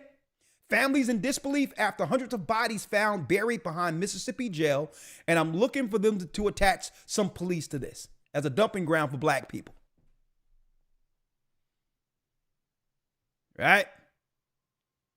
And what you have to look at, folks, what you have to look at, now I look at these things. By who? By Karina Cuevas and Amna Nawas. Why is Karina Cuevas and Amna Nawaz, which is East Indian, why are they so concerned about what happened to black people buried behind a prison? Because you know why? Because when we get triggered here are the black and brown people who are going to benefit. You can't make this up. You can't make this up. Let me click on her real quick. There she go. East Indian. Sort of like Kamala a little bit, right? Now, why are they propping up political stories that would incinerate black people? Because they don't have enough numbers as a constituency to keep Biden in office. So they must use us as test dummies by triggering our emotions in order for them to gain power, status, finances, in order for them to get everything our people died and fought for. They must use our political numbers. So now they're doing the same thing. It's a Central Park 5 on steroids. Yeah, we found some black people buried behind a prison, and let's now tidy it up by connecting it to some white police. Get ready for it, y'all. And at the same time, on cue, as it was 3 years ago, they're coming with what? World leaders are getting together to discuss disease X. Here's what to know about the hypothetical pandemic. And folks, Christ said what? Elder Lawya, let's read this. Matthew 5:22, and I'm going to turn it over to the people because we need to have some of these questions answered. Folks, they're throwing everything at the wall. And guess what? If there's no spiritual intervention, no one on earth would be left, not even them. They're on a suicide mission. Why? Because they're losing power. So Christ really quantified all the things that will be going down in the earth in order for these same people, the Roman Empire, to keep power. They'd be causing misdirection, wars, and just using other people as pawns to destabilize the awakening so that they can keep power, even at their own peril. Matthew 5:22. Read that, Elder Lawyer. And except. Matthew 24, verse 22. Yes. And except those days should be shortened, there should no flesh be saved. Not even them, folks. If the Most High didn't cut their time short, they wouldn't even make it.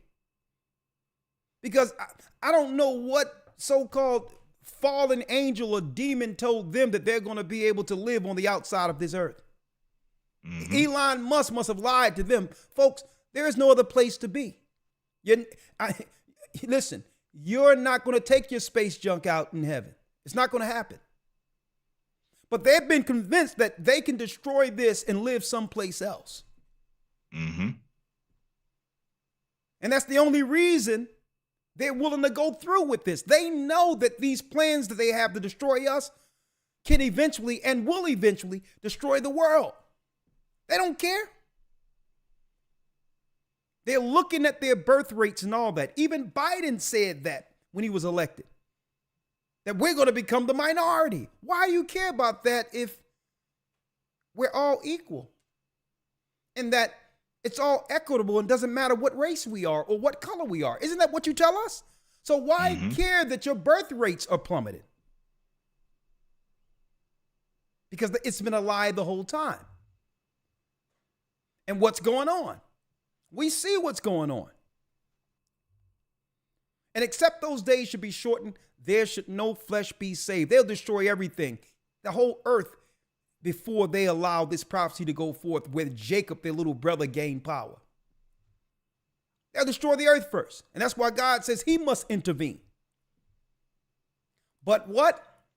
But for the elect's sake, those days shall be shortened. But for the elect's sake, a very choice few who is willing to stand on code in righteousness. For that small number of brothers and sisters who's willing to stand on God, he'll save the world. And he'll cut Esau's time short to do so. That's Christ. Now you see why these people hate Christ? Christ. And guess what, folks? Moses was great. Moses was fantastic. Christ is greater. Everything he rolled out, Elder Lawyer, is going down right now. They're throwing everything at the wall and hope. And guess what, folks? This is for what they're doing, these big job fairs and all these people. They're doing this for self-preservation. They have to do it. What happens when a people come to the understanding that we weren't born to serve other people? Then they're going to look at it and they're going to say, well, who's going to serve? Who's going to prop our country up? Who's going to work for nothing so that we can always gain a profit? Now, when they thought they was Ham, Gentiles, when they thought that we were the chosen people, they were willing to work for crumbs. Now they're asking us for half of our treasury. They're asking us for reparations, and the reparations are due to these people. See? Understand how they work. They're looking at, to them, it's dollars and cents too. And to the degree they're telling these other people they're lazy. Nah. What we're looking at is what you did for the Japanese when you put them in internment camps. We've been here longer than them. We're looking at the money you're giving to the Ukraine. We got enough sense to understand that we mean more to this world and this country than the Ukrainians. We're looking at what you're doing to Israel and giving money over there. And they have a standing army with missiles. And we're saying, well, we suffered way longer than something that happened in the 1930s and 40s. And we're starting to look at, and the math isn't mathing, and our people are now saying, well, hold up. It's time to talk. And on top of now speaking right now, strictly not off of emotions. They used to trigger us off of emotions, speaking on the level that the world can understand. That's a threat to them, especially when our people realize that we are from the lost tribes of Israel. And they really don't like that one, Elder Lawyer. You know why? Because what? The paperwork is out there on what someone who claims to be an Israelite get when it comes to finances. So when you look at dollars and cents, okay, if you're going to give Israelis all this money, how much more should you give an Israelite?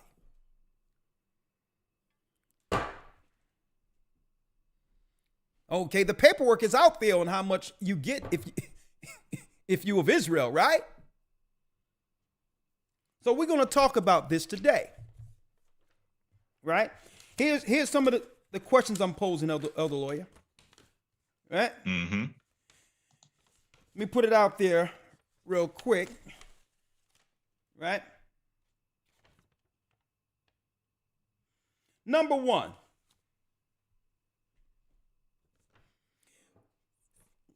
the majority of us were emotionally invested and really blindsided dealing with something we've never experienced before, with the earth getting shut down. If you listen to the news and the news only, there was serious psychological trauma going on, having deal with the world shutting down and not realizing whether or not it would ever open. Do y'all remember? Do y'all remember that?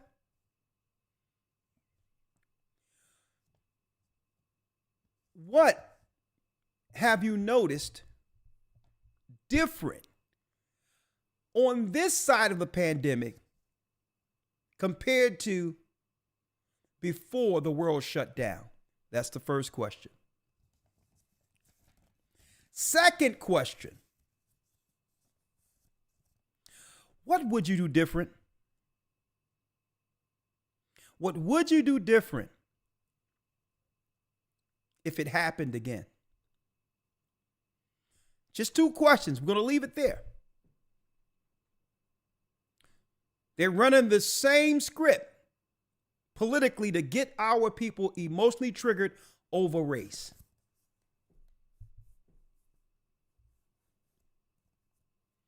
They're running the same script. So I have to ask, what have you noticed? I'm not going to stare you. You can go anywhere you want with this, right? Within the boundaries of keeping this channel. Because I didn't even go into the solution they had that would allow everything to open up. You notice, I don't have to. What have you noticed differently around you, or whatever the case is now, than before the earth shut down? What would you do different now? What would you do different if the same thing happened again? Now, 515-605-9327. And if this doesn't work right, it's okay. I have a Zoom open for those who would like the Zoom option, okay? I'll call you right back, Elder Lawyer. Yes, sir.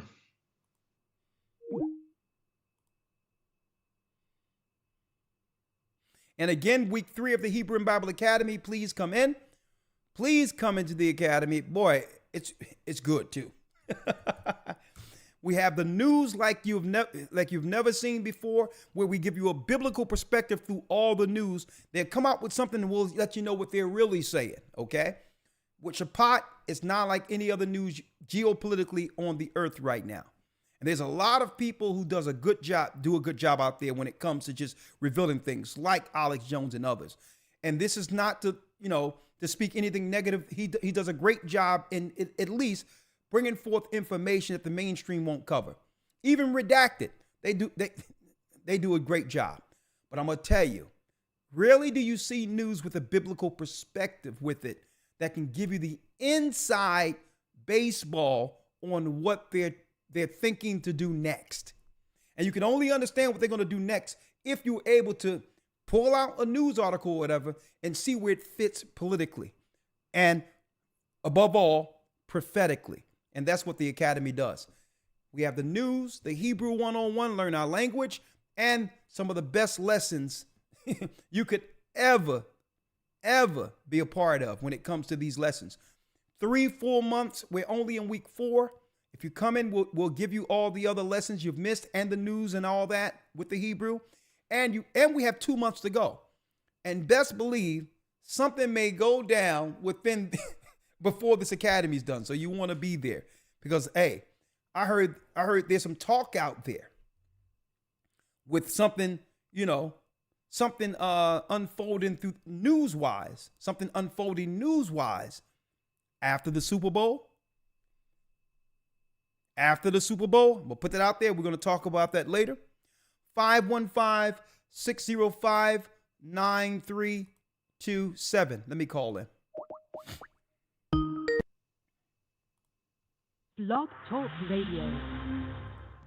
Welcome to Blog Talk Radio. Please hold and you will be able to listen to the show.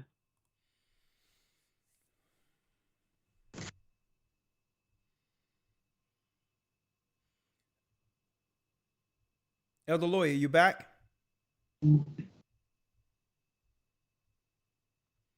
Oh, Elder Lawya, you're back? Yes, sir. Okay. It's up to you whether or not you want to bring in your video, or you can just stay with the audio. That's fine. Okay, let me, okay. Unmuted. I'm unmuted? Unmuted. Okay, I'm unmuted. Okay. All right, let's go. We have Karen has a comment, and we're going to just try to stick within these two particular, because, I'm curious to know, right? Especially for those who are really new concerning this teaching. They had everyone out there emotionally invested, and it seemed like they were controlling people, right? Through invisible strings by triggering people through fear and emotion. Okay? With race and all of that, right? What have you noticed different in the earth after they opened up? How's the world changed from before the earth shut down for you? Give me some insight on that. And the second one, what would you do different if they rolled out the same scenario again? Let's bring people in. Karen has a comment. Yes, Karen. Let me pull her in. Sir, how are you? How you doing, Karen? Bless you.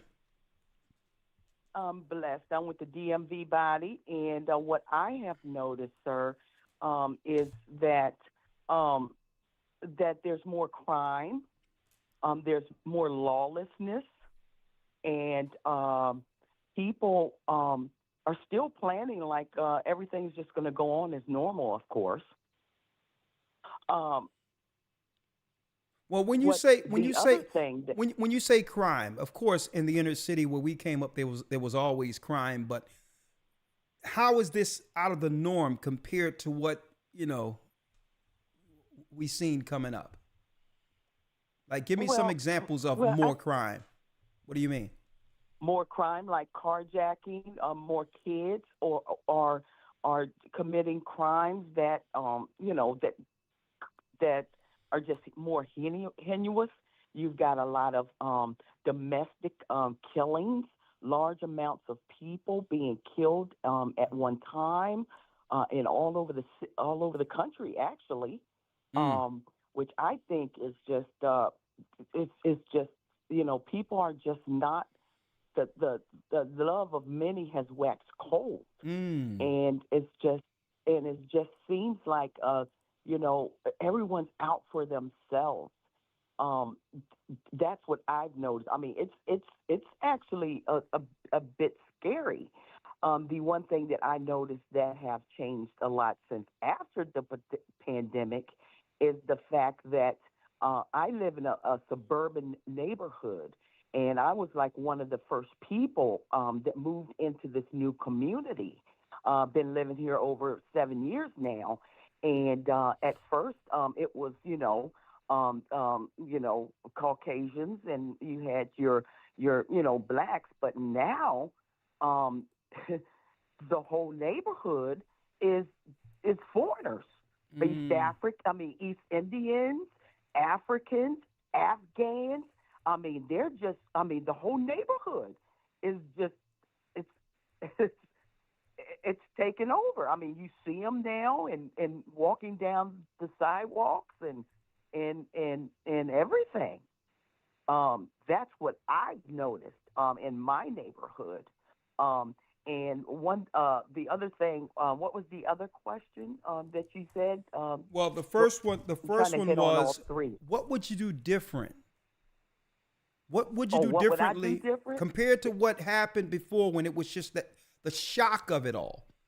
What would you do different now? What would you do different now if it happened the same way? I would not be fearful. I would not be as fearful as I was before.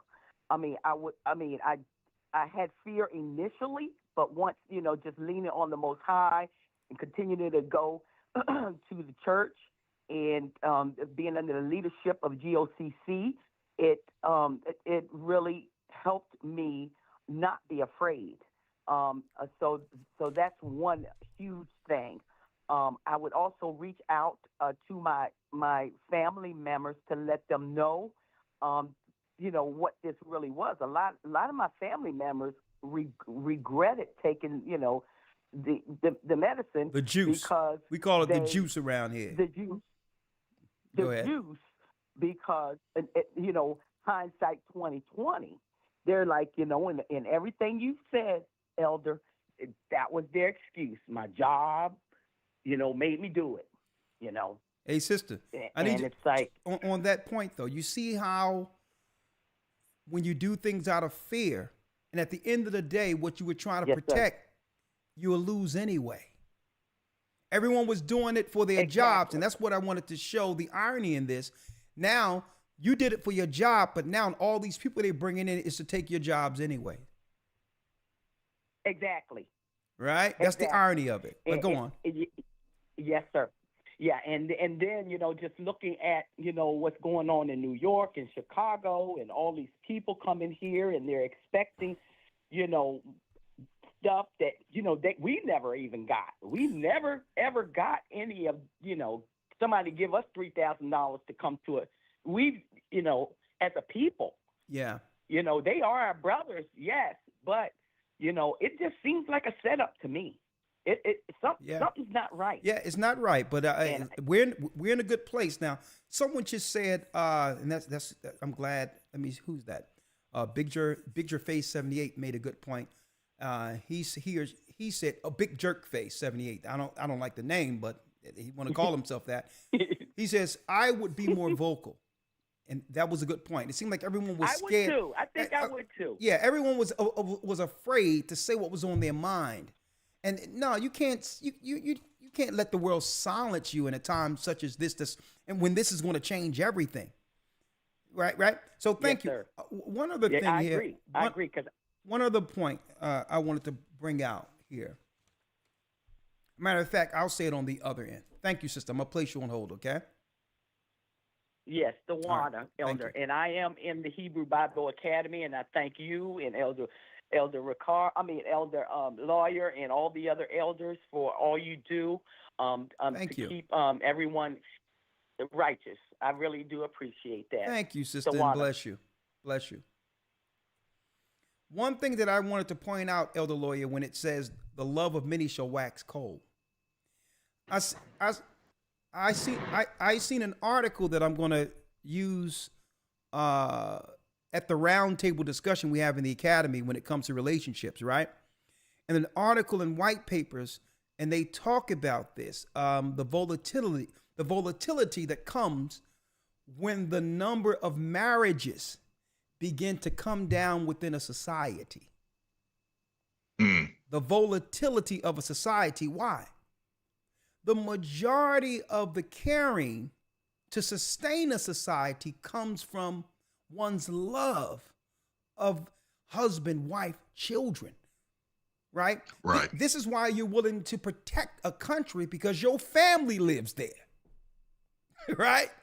So breaking up families, allowing marriages to be what they call that, no-fault divorce, and to allow people to just mess around and just whatever the case is without any commitments and have children by other men and or vice versa, and a man having babies by everyone, but without marriage, the world becomes volatile because either person have lost that what you would call love spirit, and that love spirit is what is really what survives a nation. So it talks about that. When it says the love of many shall wax cold, what we didn't see, that love, it was actually, when you look at it and break it down, it was supposed to have been what it is with man and woman from the beginning. That particular love, without that love, it fractures a nation. It destroys societies. So we just look at it like, well, people are less patient than they used to be. People don't care like they used to. But marriage, tradition, and legacy gave what? Gave us reason, folks, to defend and to do what? And to keep a thriving society. It gave us purpose to fight. It gave us purpose to defend, because we had something to defend for. We had a legacy that had to continue beyond us. But you take marriage away, the love of many wax cold. A man will do things that he would normally do because why? What I got to live for anyway? So they can rob, steal, or whatever, because if anything go down, it's just me going down. I don't have nothing to live for, right? See, but that's what they had to do. They had to break man and woman apart. And that's when the love of many shall wax cold, because a woman, even without that inner life, she began to care different, which means it takes away her nurturing spirit. It takes away her as a nurturer, something to care for, and she become more stern, more hard. And men become incels. Men become what? Men become a danger to society because there's nothing to live for. There's no legacy. So when it says the love of many shall wax cold, it starts with what they've attacked, man and woman. You understand? And what I want to do, Elder Lawya, and I got some people reaching out, and I'm going to have Cynthia. I'm going to try to get Cynthia G on. I'm going to try to get another brother from the Passport Bros on, and it's going to be like for the first 15, 20 minutes, go. Why is it? What happened to us? This is where we were as a people. 80% married. We were the most respected people on earth, the most religious people on earth who believed in Christ, had a conscience. What happened? What happened? And I'll have either of them talk, and I'm not going to say anything. Go. Let's go. Because I want to hear the grassroots of why they believe society have gone to where it is. And it probably be a little spat there, whatever, but I'm going to let it go. But then I'm going to bring some levity to it. I mean, are we scorned? Do we hate one another? And is this prophecy that two people who struggled in the belly of ships together, who needed one another to get through such times, Is it prophecy that now we're sitting here, the children of those who haven't suffered any of what our forefathers had to go through? And now we're at odds with one another? What happened? What happened? And what would, and above all, what would God want from us in the midst of us killing one another, publicly and otherwise? We're going to talk about that in that round table. I'm going to let them go. 15, 20 minutes. Just go ahead. Just say what you want to say about how bad men are. Man, say what you got to say about how bad women are. And guess what? I'm going to show you the army that's at the door, who's willing to come in a country with nothing, zero, but with their families intact. Let me show you some people who's willing to suffer, because it was that suffering that led us to such strength as a people. Jim Crow, chattel slavery, boy, all of that kept us together, understanding who we are, understanding the importance of each other, family, legacy, and all that, and understanding who the enemies were. And now you got another people that are suffering who's willing to deal with that suffering together and do what? They're willing to march on dangerous paths to find America with their families intact while we fighting one another. Because what? You got it, folks. That struggle is keeping people together.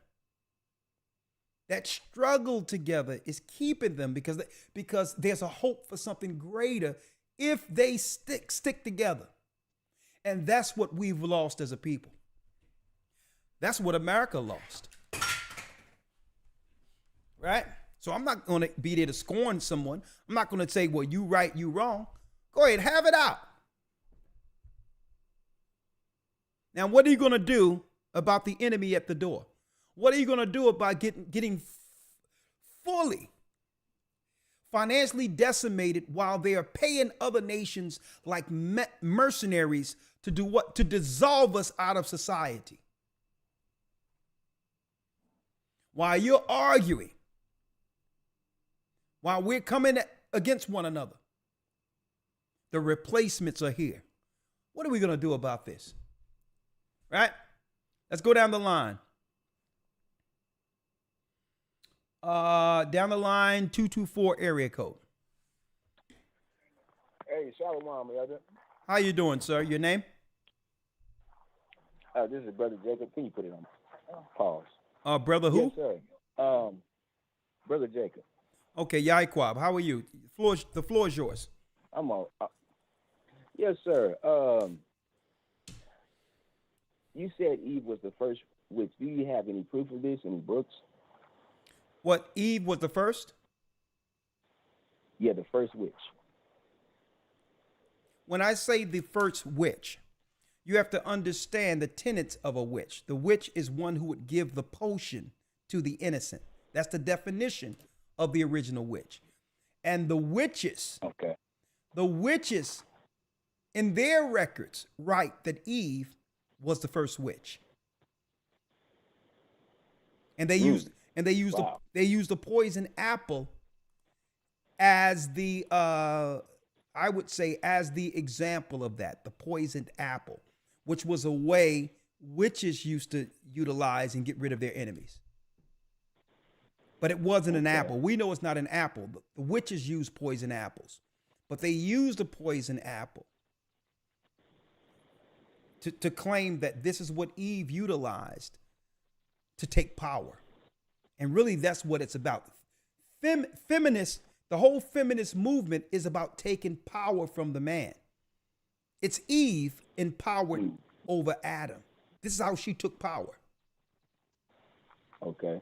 Right? So you would have to find that in usually the occult books, and I'm not here to refer people to those, but the witches will tell you Eve was the first witch. They'll brag about it.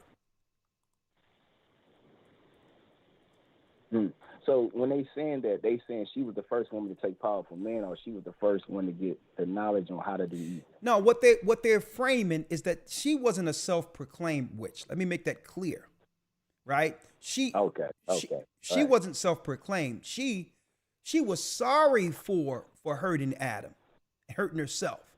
Right. Right? So it wasn't self-proclaimed.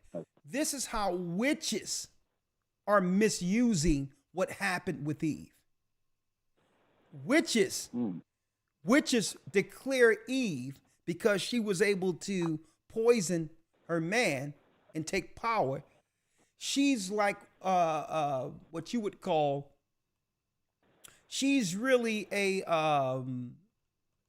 she's like a model that's utilized for witches to take the power of men. Right? So she's a figure for that, being that Eve gave Adam the fruit first. Right? So she's more so a model. She wasn't self-proclaimed. She was sorry for this. But women who are witches aren't seeing it like that. Okay? They believe that she should have been empowered anyway over the man. These are men haters. Okay? Oh, okay. Yeah. Now, when it says hatred between her and seed and thy seed, isn't that representative of Israel and the synagogue of Satan? When it says in Genesis 3, and that is a good question. I just handled that in the academy. When it says put enmity between thy seed and the woman's seed, it was speaking of Satan's seed, the people who would actually side with him against the woman's seed, who are Israel. Like today, the serpent seed would be Romans, the Vatican, the Romans. Right. They're his seed now. And speaking of the power structure of Rome, okay, they're his seed. Right. Right? Okay? Yep. Anything else? And Israel just represents the 12 tribes of Israel or Judah? When you say Israel, what are you speaking of? The 12 tribes? What are you speaking of in particular? Yeah, I was wondering when it says his seed, thy seed, was that representative of us? Judah, or just the whole entire 12 tribes? The woman seed is the 12 tribes of Israel. I don't know if you were in the lesson, the promised seed, but that promised seed, Abraham, Isaac, Jacob, and through that seed, it extended to the 12 tribes. So when you go into Revelations 12, it speaks of what? The woman, 12 stars with the sun and moon under her feet. So that the 12 tribes is the woman. The Bible states that. Okay, gotcha. The Bible states that Israel is the wife of the Almighty. He's the husband of the 12 tribes. So it's the 12 tribes who are the woman. When you look at Revelations 12. Okay. All right? Okay, thank you, brother. Shalom, Elder. Shalom. Obviously, you're not in the academy, or you would have had that. Those questions were answered actually last week, but it's all good. You got it in detail. All right? All right. My brother. All right. Shalom. Hold on.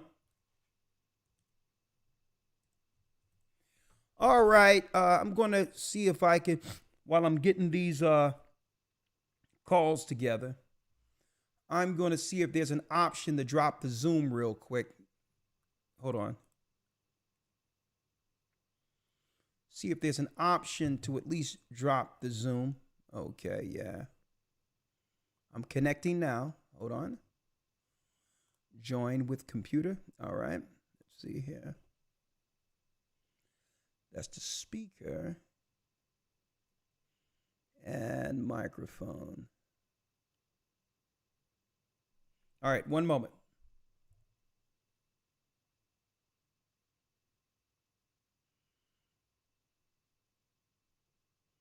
Test 1, 2. Okay, yes. All right, I do have Zoom, and I'm going to take a few more calls from Blog Talk, but we'll also have the Zoom option up in one moment. Okay, 1 second.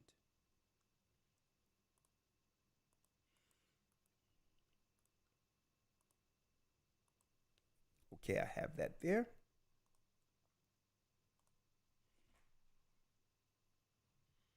All right, 1 second.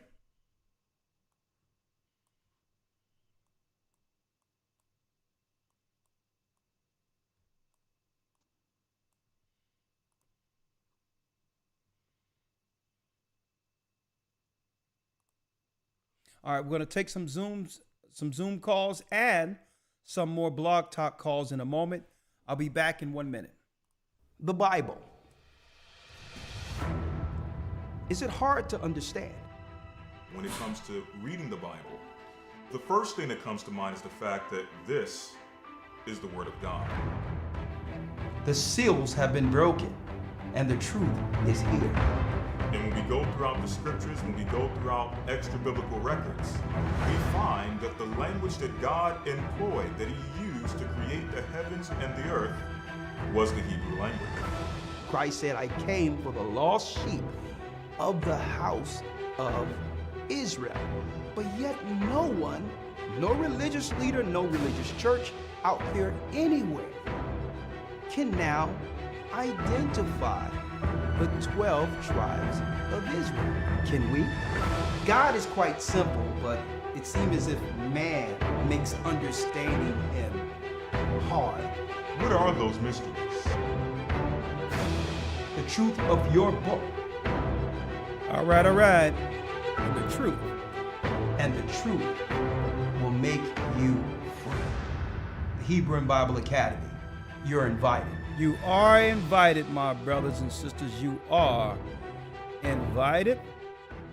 Okay, let me drop the Zoom link here for those who would like to come in through Zoom. All right, we can talk about it. Of course, what we're going into today, for those who've missed it, okay, make sure you review the complete video in detail. How has life changed since the pandemic? Number one, what would you do different if it happened again? All right, that's number two, actually. What have you noticed different since they opened things up after the pandemic around you? What have you noticed different since then? Because I believe that we have all the telltale signs, the racial triggering and all these others running up to the election like it happened before. And eventually at the end of all of that, there was a sickness. So the question is, what have you noticed different since things opened up? And number two, what would you do different compared to how you operated and shot the first time? Okay, and let me specify and stress the first time.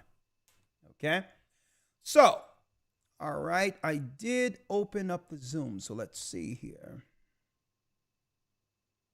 And while I'm looking at Zoom, let me get a few more of these here. Cora has a comment. Shalom, Cora.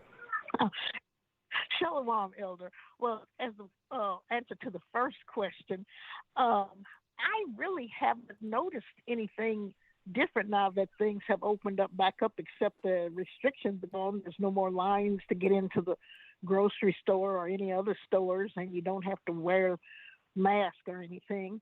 And where do you live, Cora? Again, where do you live? In Harlem. You're in Harlem.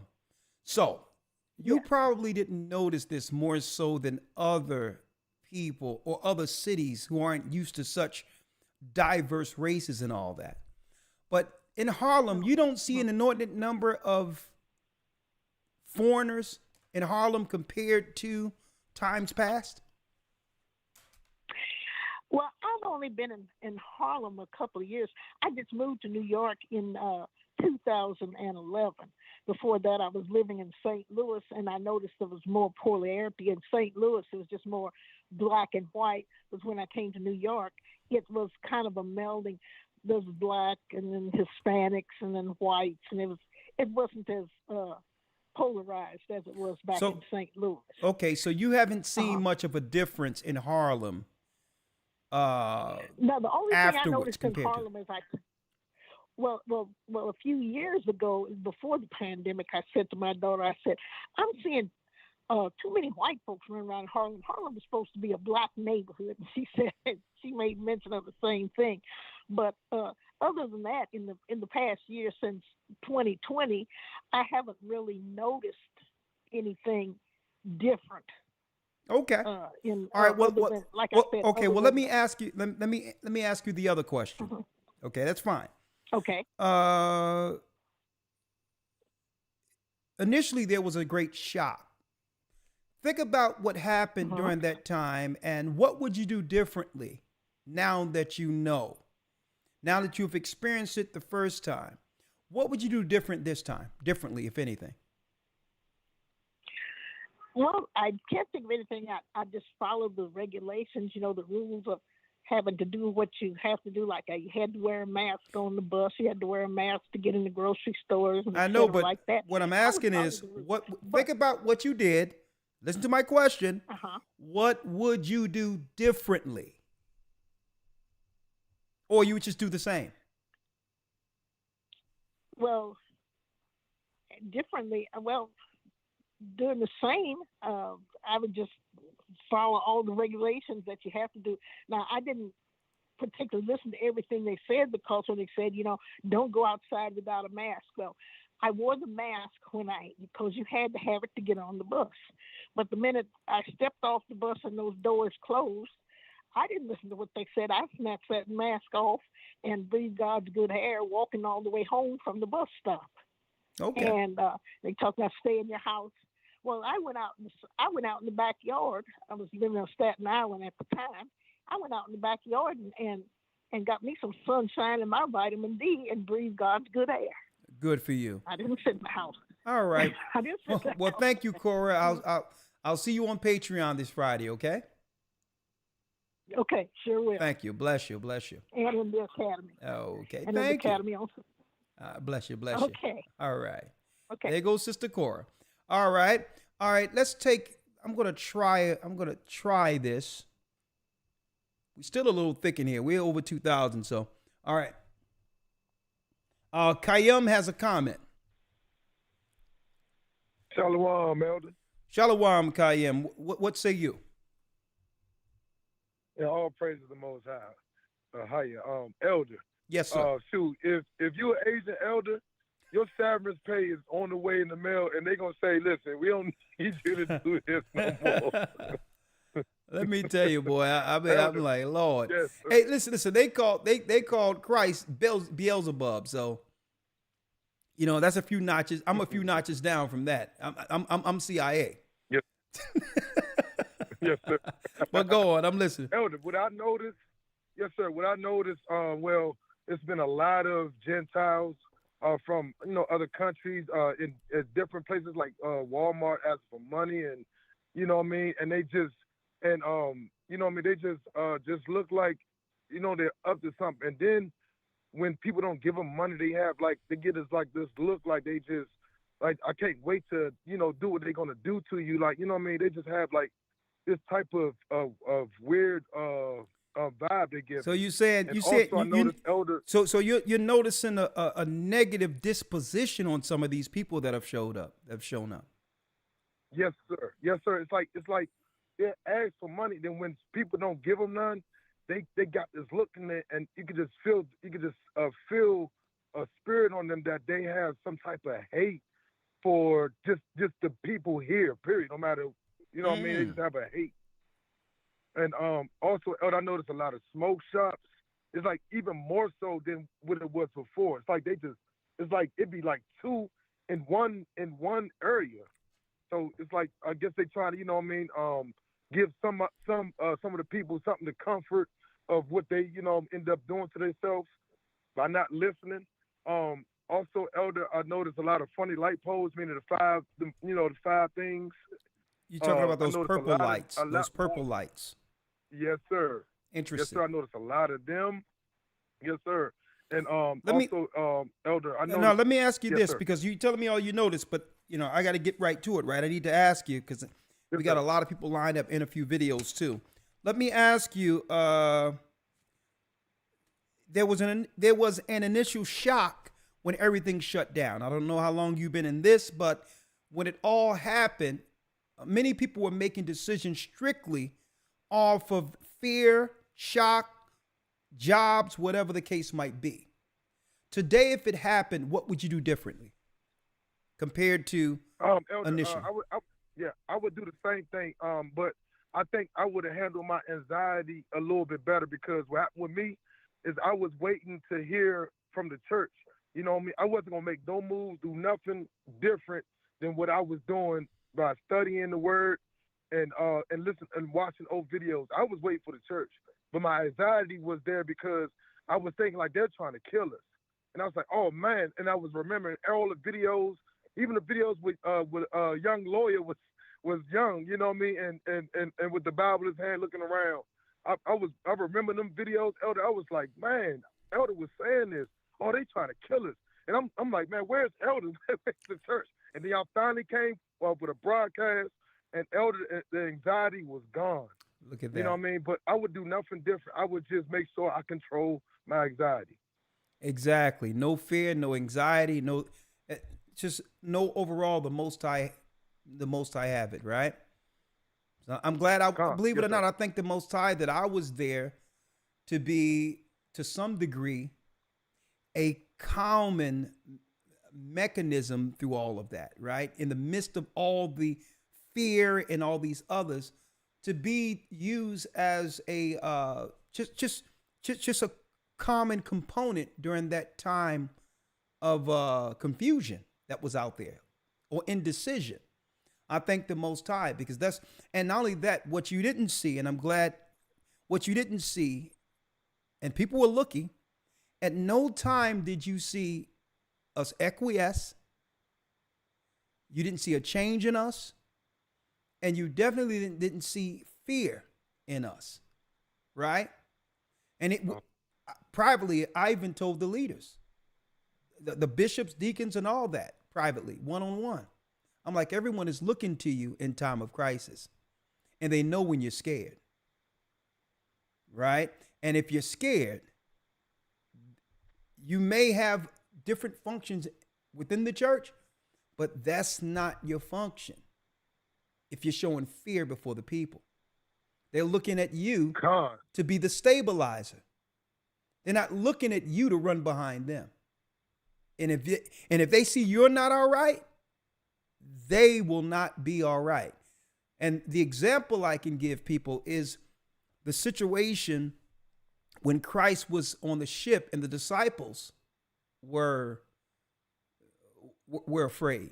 The storm. And when you look at the time that it talks about, the hour that Christ actually got up and calmed things, it was 4 a.m. They was like, man, it was 4 a.m.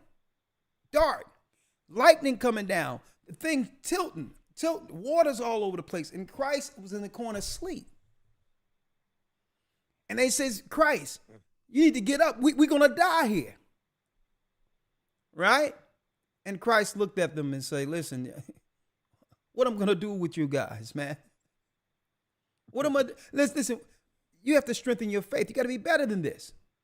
And he looked up and calmed the waters and calmed the storm. Right? And the example of that is what? Christ was showing the disciples, if you don't see me panic, you don't panic. If you see me here relaxing, and if you believe I am who the Most High sent here, then you should have been asleep right next to me. Okay? If you don't see me panic, you don't panic. There's too many people depending on leaders to guide them. Right? So I even spoke to the leaders, and there was even no question at all concerning whether or not we was going to follow politically what they were putting out there as a solution. That wasn't even on the table. Right? But you have the last word. Okay, Elder, I wanted to say this. If you remember the movie Braveheart, it was a scene where when he went out there and talked to the people, and the guy said, "I ain't get all dressed up enough, Elder. I am pumped for this." Like Paul said, I'm a slave to this, Elder. I ain't get all dressed up for nothing. I'm here. You got my leadership, my elders, and Elder. I would like to see if you could look at Revelations 11 and 18 and let us know when is that supposed to be a prophecy. And the water, Elder, all praise to a higher, but Messiah will walk the dash. Well, before you go, I'll pull up Revelation 11 and 18. Yes, sir.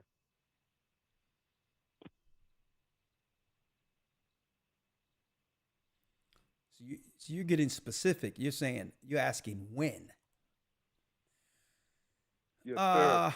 And the nations were angry, and thy wrath is come, and the time of the dead that they should be judged, and that they should give reward unto the servants of the prophets and to the saints, and them that fear thy name, small, great, and shouldest destroy them which destroy the earth. What are you asking here? I'm asking Elder as far as because we know that juice was initiated, and we know that people are walking around today so angry, and it's like a coldness on so many souls you walk around, even trying to talk about Christ. So I'm asking, are we now in this Revelations as far as that? When it says right here, and the nations were angry, and the time of the dead that they should be judged. Absolutely. All praise.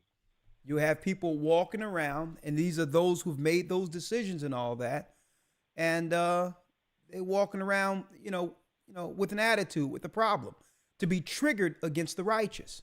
You're right. Okay. Thank you so much, sir. You're welcome. Bless you. Yes, sir. Water. Yes, sir. Bless you. Mm-hmm. I'll place you on hold. Yes, yeah, sir. You got people running around mad for no reason.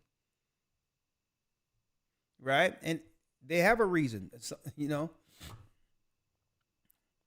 That juice has many, I would say, components to it.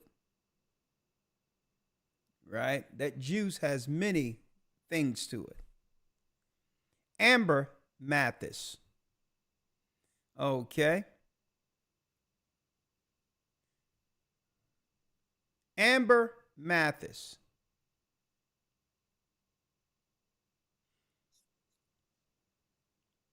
Amber Mathis.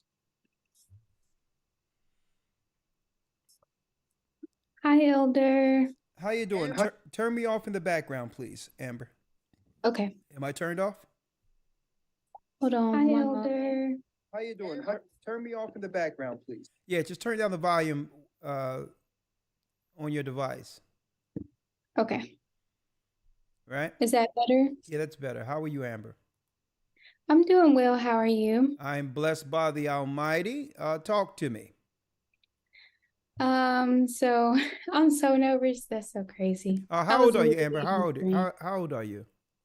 I'm 23. I'm about to be 24 in March. Okay.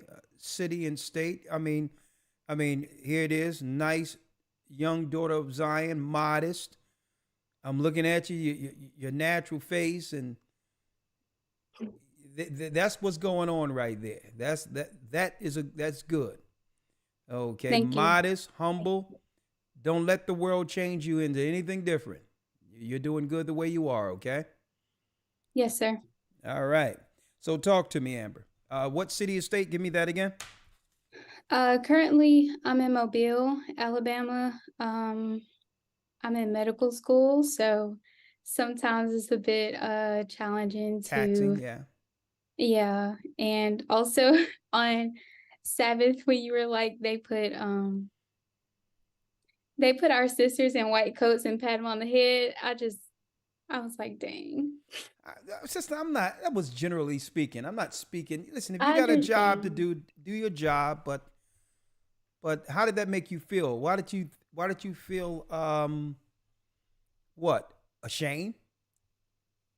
Is that Not necessarily ashamed, but I will say that what you say is true, because in medical school there's not many Black men that are accepted, mainly Black women. And so I do see that a lot.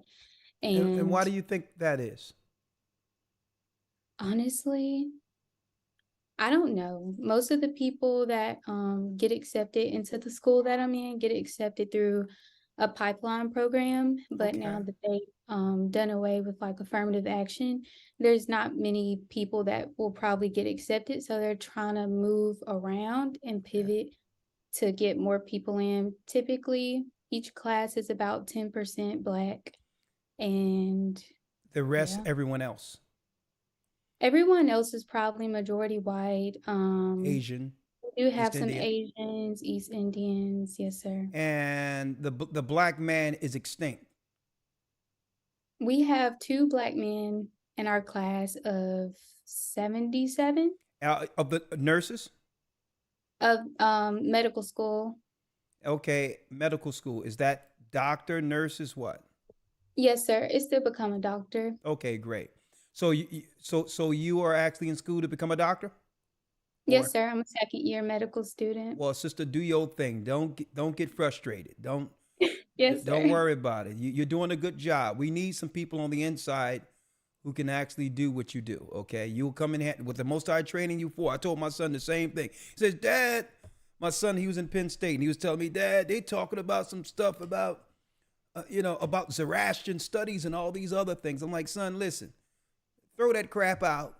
Get what you need, because we're gonna need your intellect and know-how on the other side of all of this. So just do that. You spit out the bones." I'm like, Yes. we're gonna need the know-how of what you're doing here. It's gonna help our people long term. So don't ever feel when I'm saying something, sister, that it's pertaining to you. And Yes. the example I can give you is when we read Exodus 1 and 17, right? When you read it, it tells us the plan of Pharaoh. 15, it says, "And the king of Egypt spake to the Hebrew midwives, of which the name of one was Shiphrah, and the name of the other Puah." Right? And he said, "When you do the office of a midwife to the Hebrew women," focusing on the women now, "and see them upon the stools, if it be a son, then you kill him. But if it be a daughter, then she shall live, because women are more agreeable, and they can be what? You can bring forth a nation, your own race, through that woman, if you get rid of the men." 17, "But the midwives feared God." Sister, that's you. That's you, right? But the midwives, you got more fear of God than you do of Pharaoh. I really do. Hey, there you go. And hey, that's why we need you exactly where you are. "And did not as the king of Egypt commanded them, but saved the men, children alive." Well, sister, how can you save our brothers and sisters if you're not in position, in the room, to save them? That's you right there. But go on. I'm going to let you flow now. Okay. And I hope this particular broadcast don't get in the way of what you're planning. I'm just gonna No, say. it's okay, because I've definitely heard what you said, and it is totally true. Like, I was in class today and we were learning about drugs, and every drug is a toxin. Every drug has a side effect. And Well, all I have to say is, because of this platform, I have to say that as far as it's alleged, that's your take on this.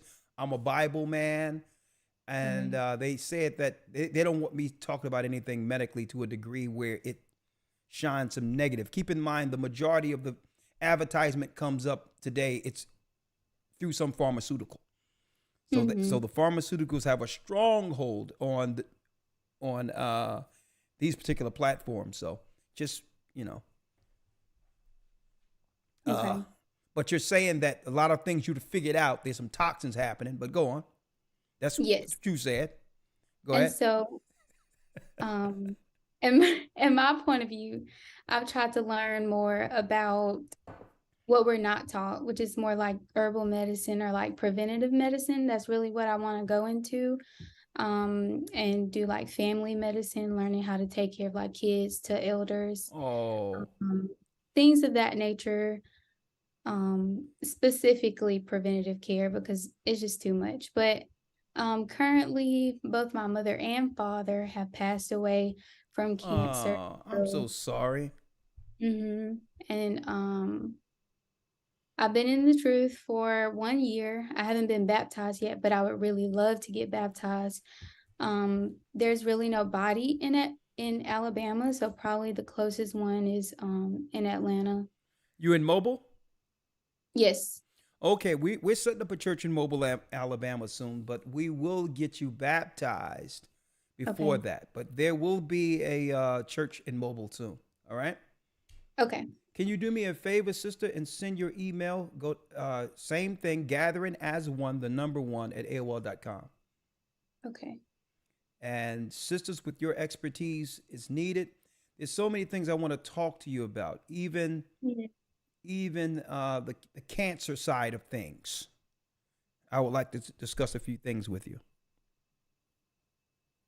Yes, sir. And also want to note, before I was aware of this truth, I did do a bad thing, and I did receive the juice for the sake of, I thought I was doing right.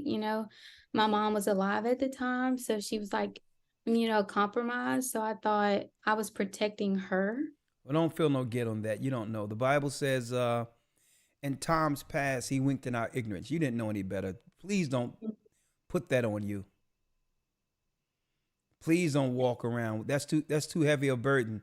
There's no way that burden can be satisfied if you're running around with that in your mind. This is not why. That's not the reason I'm teaching, to put a burden on you. Yes, sir.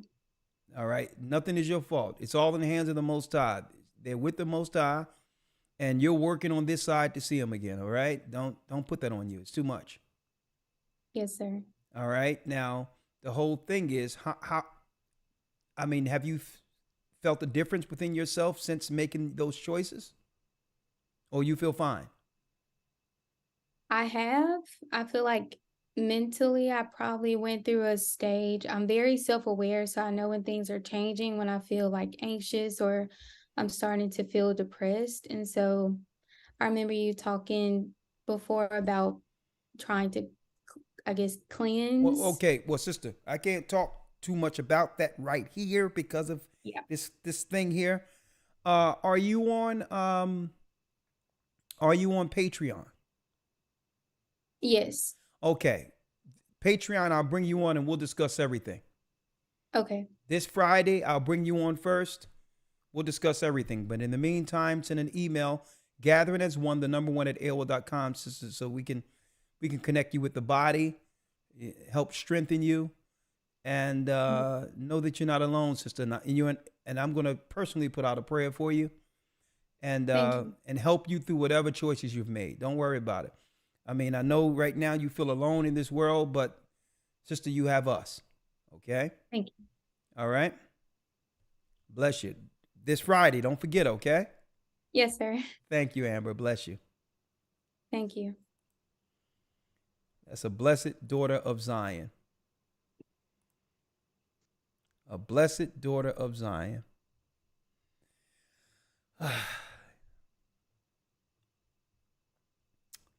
I think we need to, we're going to continue this conversation, pick it up from where we left off today.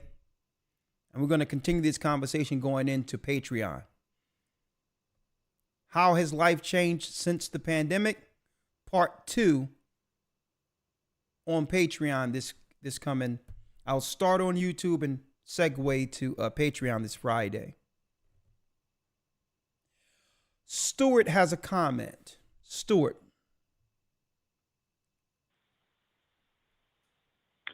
Shalom, Elder. How are you doing, Stuart? Shalom. I'm doing good. Stuart's actually my last name. Kenneth is my first name. How you doing, Ken? I'm doing great, Elder. How about yourself? I'm blessed by the Almighty. Praise the Most High. The water to both you and Elder thanks for Lawya. asking. Shalom, Elder Lawya. I was just calling in to answer your questions. Okay, let's do it. Let's do it, Ken. Okay. There was a shock when it all happened. When after Trump brought up Fauci, and then the world changed. What have you noticed since the world opened back up? And when it comes to choices, what would you do differently now if it happened again compared to the first time?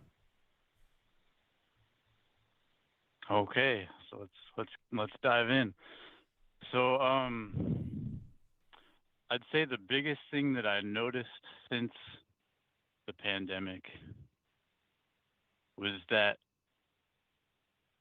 the divide or the chasm between people that put their trust in the Most High and those that have made government their God has become much wider. I've seen that. And,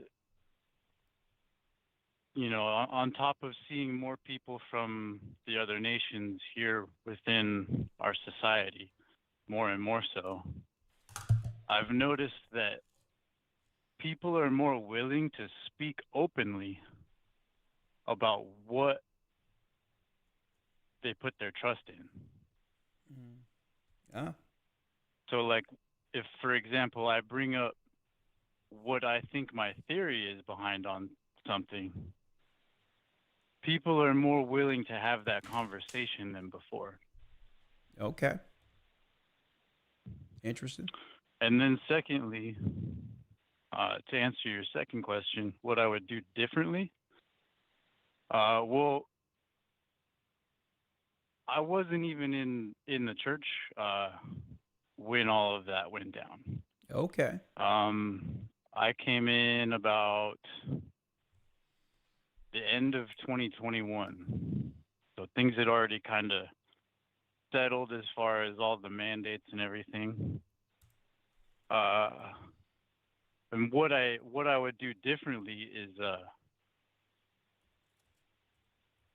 I will keep in mind a scripture that you and Elder Lawya brought out one day, because it totally transformed my perspective about the whole thing. And this is the scripture. So it's when Yeshua was talking to Pilate, and he said, "My kingdom is not of this world. If it was, my servants would fight for me." And that impacted me so deeply, Elder, because at the time that all of this stuff had initially kicked off, I was leading a militia in Colorado. That's deep. And you told me this before. I think you did tell me that before. Yeah, you did. Go on. Yeah, we spoke over the phone about it a little bit. Okay. So I had, I didn't have that spirit of fear within me throughout all of it. I was still carrying on about my business and trying to encourage others with that spirit of strength and power and love, like doing so in a way where people felt, emboldened to go and speak their mind about how something was not lining up. Like, for example, when we saw, the whole thing with George Floyd, this was, when he died, that date was May 25th, which was several months after the pandemic had started. Okay. And I noticed how, like, even though I wasn't part of the church yet, I noticed how on the video there was nobody wearing masks at all. And this was right in the middle of when everyone was wearing masks.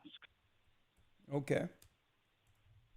And so it just, things like that were firing off and letting me know that something's not right here. And I kept trying to search for the truth and encouraging people to not, well, we just, we don't give medical advice here. Maybe you need to go more into this doing Patreon, because I just really need to know, outside of just going through all these dynamics for the sake of preserving this particular platform, is what would you do different? That's why I aligned the question specific, so to stay away from a lot of those other dynamics that YouTube won't allow. Right? Like for instance, everyone else was going one way, and some people were influenced to do something against their conscience, being persuaded by other people. Right? Maybe if it happened again, they would stick with their conscience and stand 10 toes down, regardless of what people around them are saying. Like, that's a good example. One other thing I wanted to say real quick is the fact that what I noticed out of this, and I don't know if it's a direct effect from those who've been juiced, is that I've found that people that I've noticed, especially those who chose to do that, they lie with a straight face. I've noticed this. They lie without conscience. It's as if the same people that were pushing everyone else into getting it, right? It's as if they are ashamed at this point, now that they see how things unfolded, and will flat out lie concerning how they were operating during that time, or whether or not they actually chose to do that. You have people who you know did it, and they'll sit and lie in your face and say, "Oh no, I didn't take it." I noticed that. I noticed that people are they ashamed and are afraid to say that they made a mistake? And I'm talking about people everywhere are out straight lying. And you remember these people during that. And that's how you know it must be something psychological, because they are acting as if you didn't see them or hear them. They're acting as if you weren't there seeing these people lose their minds. And today they'll just look at you with a straight face. "Oh no, I didn't do it." That's what I'm noticing. I'm noticing that a lot of people have become just straight liars. Right? And on top of that, and I think some of that is out of shame. And they don't want to accept the guilt that comes with if they told someone else to do something who didn't make it. You see how I'm able to generally speak around it, but still you understand what I'm saying? Absolutely. Yes, sir. But that's what I noticed, brother. I noticed that it's a lot of liars came out of this. Because you look at them, "Oh, no, not me." Too. And I'm talking about people that are close to me. I mean, family members. Come to find out, one person who lied and told me he wasn't doing it, he did 4, 5 of them. Lord have mercy. But I digress. Goodness gracious. Bless you, my brother. To answer your question, though, what I would do differently. What would you do differently? Instead of trying to encourage people about, I only brought up the militia thing, not to toot my own horn, but to give clarity to what I'm about to say. Because who am I? I'm nobody. But what I would do differently is I would tell people that, the way that we can fight back is repenting and following the laws, statutes, and commandments that are in this book. Exactly. And by doing so, we'll experience the blessings that come with that. And we won't even have to fight in the physical. You're right on, brother. I appreciate it. I bless you. Bless you. I want to show something real quick, if you don't mind. Thank you, brother. I'm going to place you on hold, okay, Stuart? You're right on.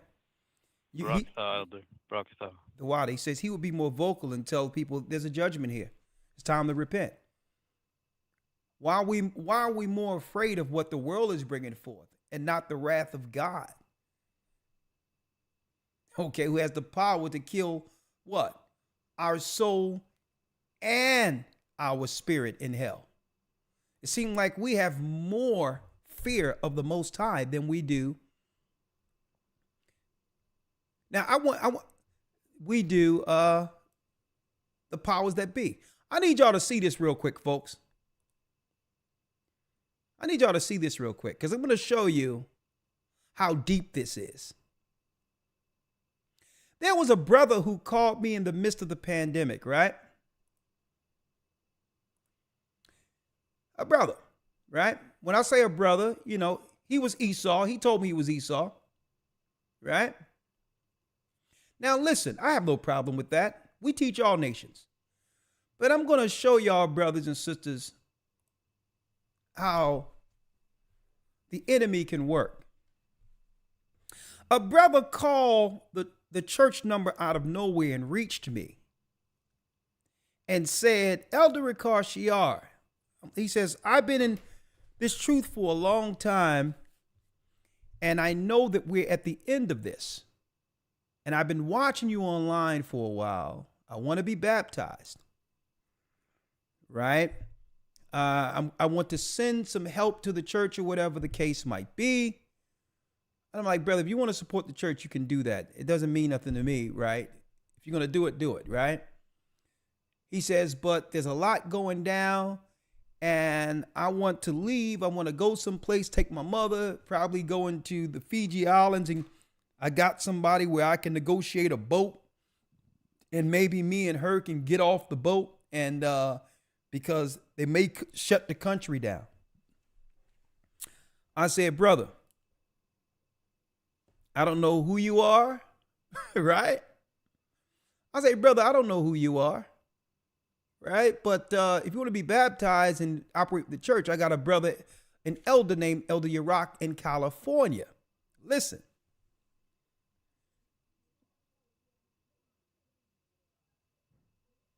Okay, that's okay. Somebody. I said, I got a brother in California. Elder Rawchaa was in California at the time. He can baptize you if you would like to leave, before you leave, if you've been following us in the church. I have no problem with that, brother. I said, but as far as you getting on a ship with your mother, paying some pirates or something, I'm like, brother, first of all, you shouldn't be telling me this because I don't know what you are part of. And you need to leave your mother alone. You're a grown man. If you're going to do something, do it. But I wouldn't suggest you get up and go someplace, right? Then the brother called me.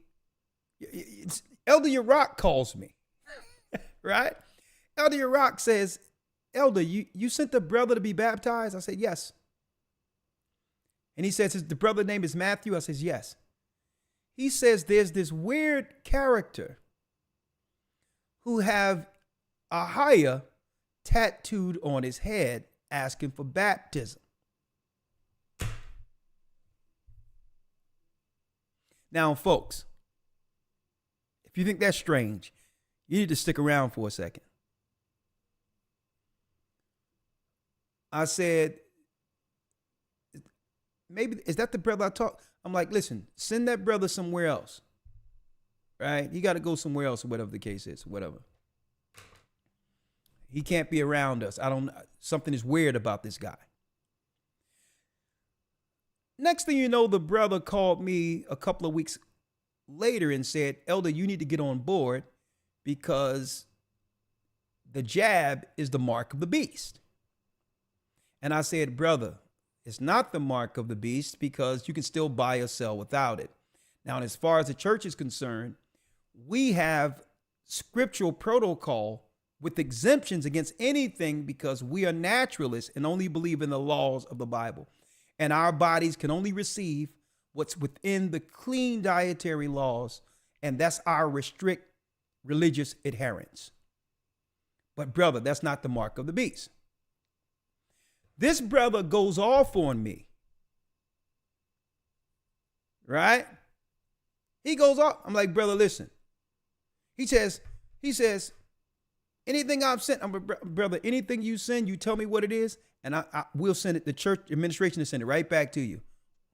Because what do you think you can't buy the elders to become a mouthpiece to teach your lessons. Okay?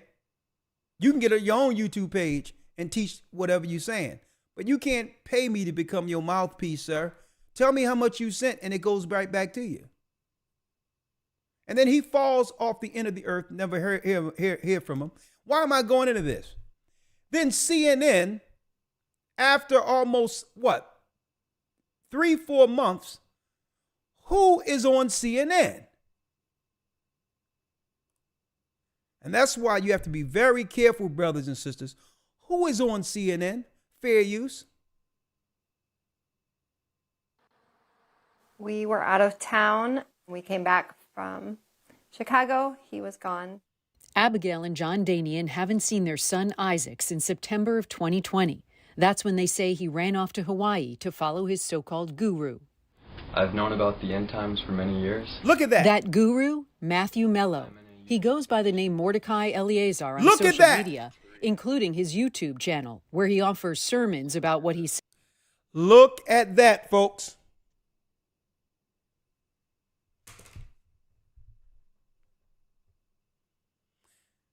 A peace already was established to try to link us to this canned story right here. Now, suppose we would allow this guy to operate amongst our church, folks, and this is what happens, folks.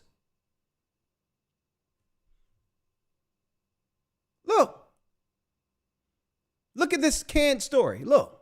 Town. We came back from Chicago. He was gone. Abigail and John Danian haven't seen their son Isaac since September of 2020. That's when they say he ran off to Hawaii to follow his so-called guru. I've known about the end times for many years. That guru, Matthew Mello. He goes by the name Mordecai Eleazar on social media, including his YouTube channel, where he offers sermons about what he said. Folks, the infiltration is real. The infiltration is real. A lot of y'all don't even know that this Mordecai, he's one of the, I'm going to tell you, folks, usually when they look into regentrify one of our neighborhoods, they send in a bunch of these hippies in first to do reconnaissance to see if they're able to survive amongst a violent environment. These are the guys they send in first. These hippies.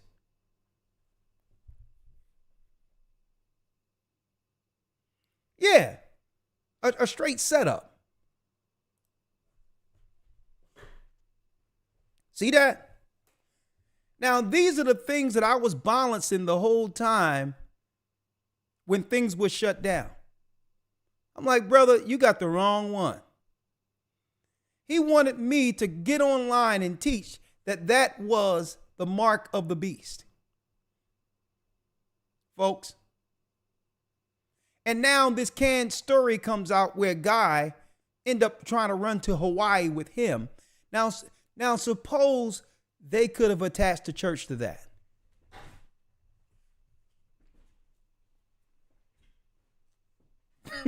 Elder Rawchaa.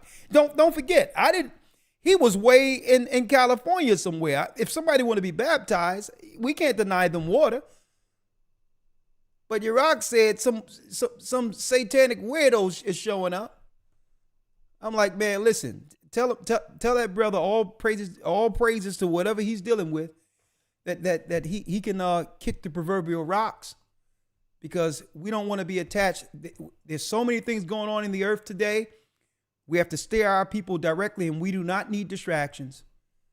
So the Bible says you're not supposed to put marks on you, let alone on the top of your forehead. So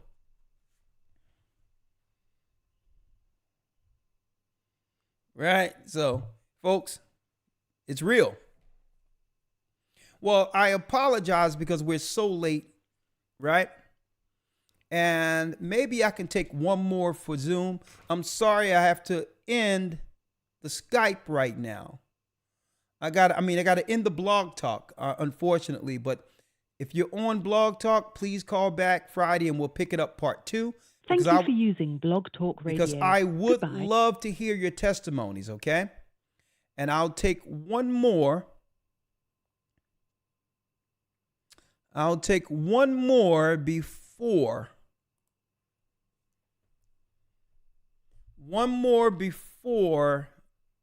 Amaya Williams. I'll take one more. Hey, folks, these are the things I was dealing with. People coming out of the woodworks, all types of demons and all that. Now, all of a sudden, there's a canned story from CNN with this guy. Right? Right. Sister Amaya, how are you?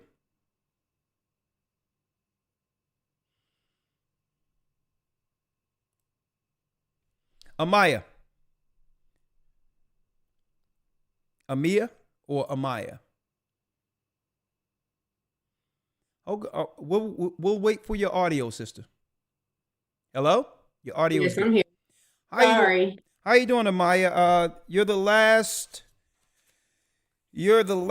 Zoom video or the last contact on this topic for this evening.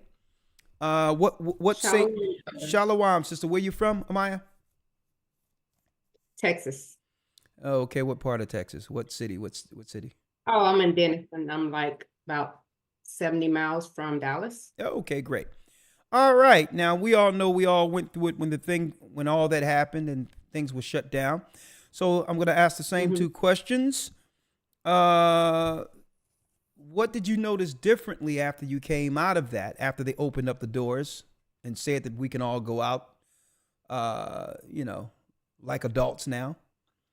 And what did you notice different? And second, what would you do different now if it happened, if that same rollout happened again? Right. So what I noticed after we were able to come outside is what you said?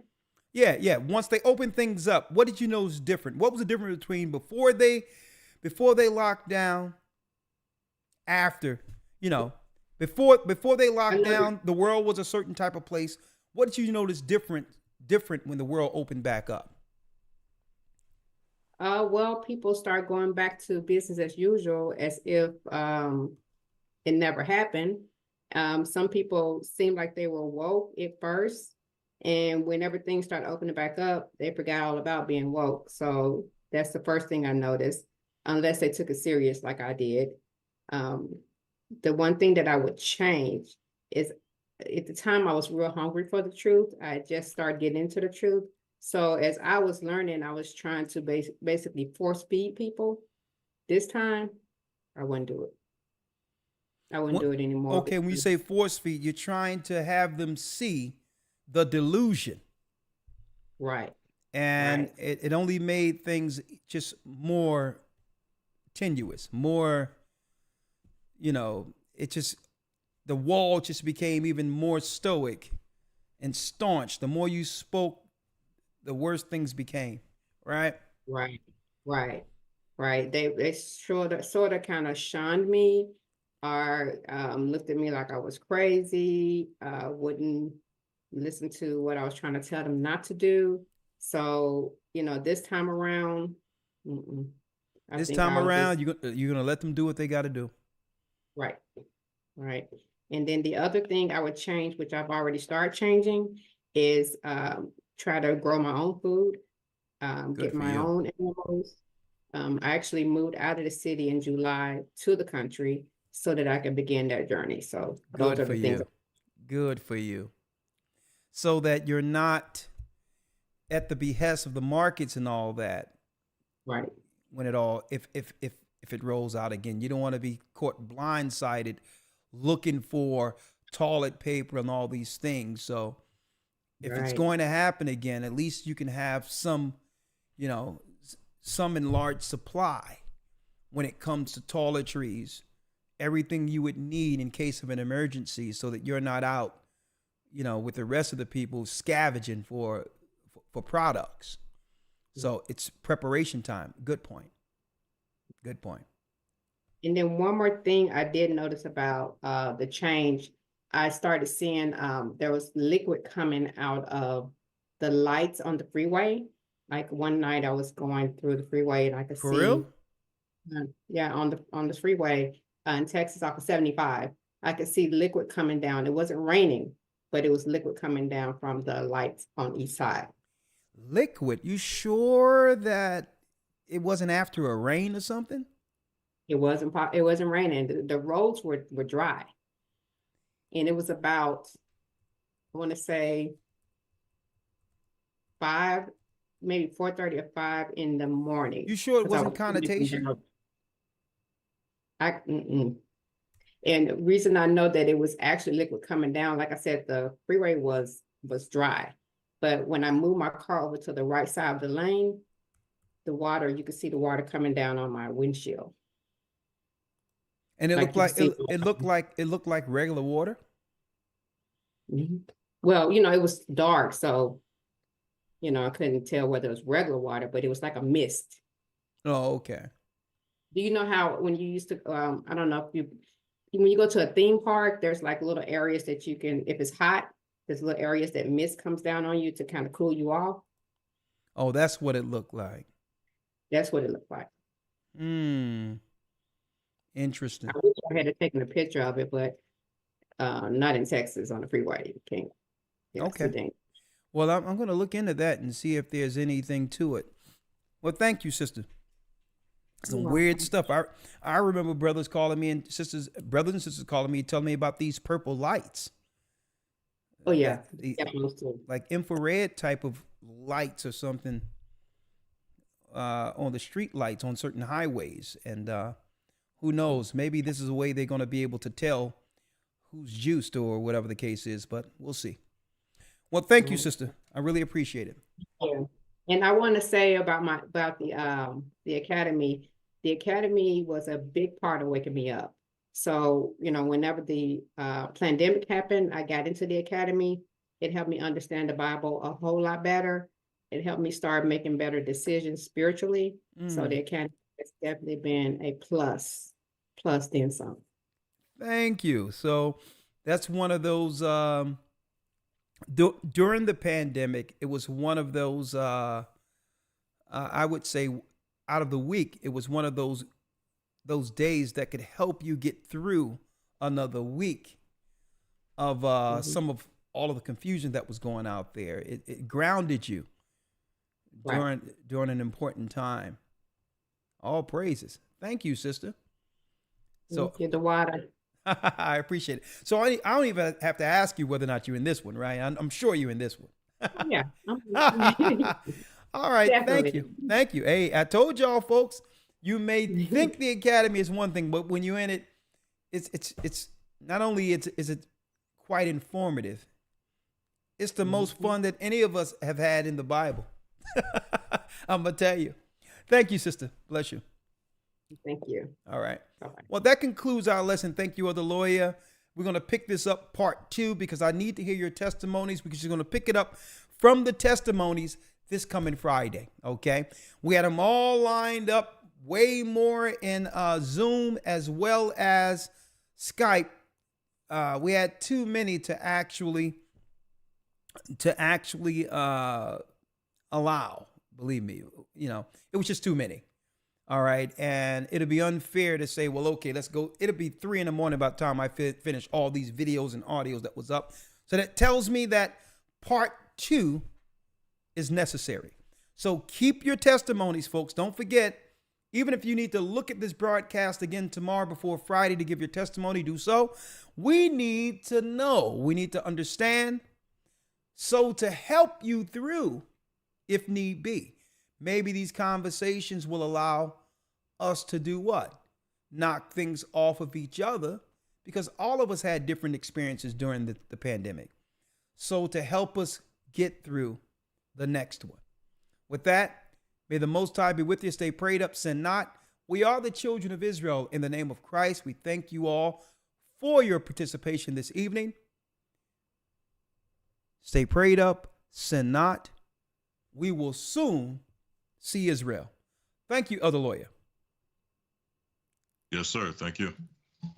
The Arabs and Africans told us at gunpoint, together our wives and children then sold us. In the belly of these great ships we traveled in fear. By the rivers of Babylon we found our brothers here. Together us in Colombia, Reuben from Australia, Issachar, the Mexicans, a highest gathering in Israel, the Negroes, Benjamin, the West Indians, Levi, the Haitians, a highest gathering in Israel.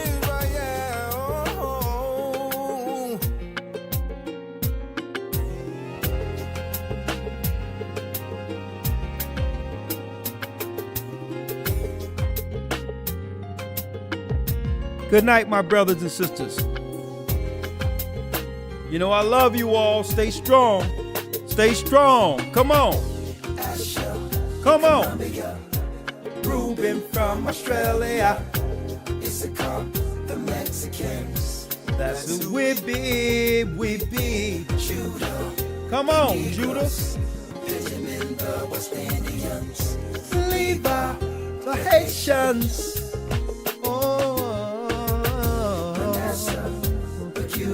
Yeah, from Puerto Rico, Naphtali from the Isles of Hawaii. The Lord is calling back Israel. From Panama, Cat, the North American Indians. Simeon, the Dominicans. Our highest gathering Israel.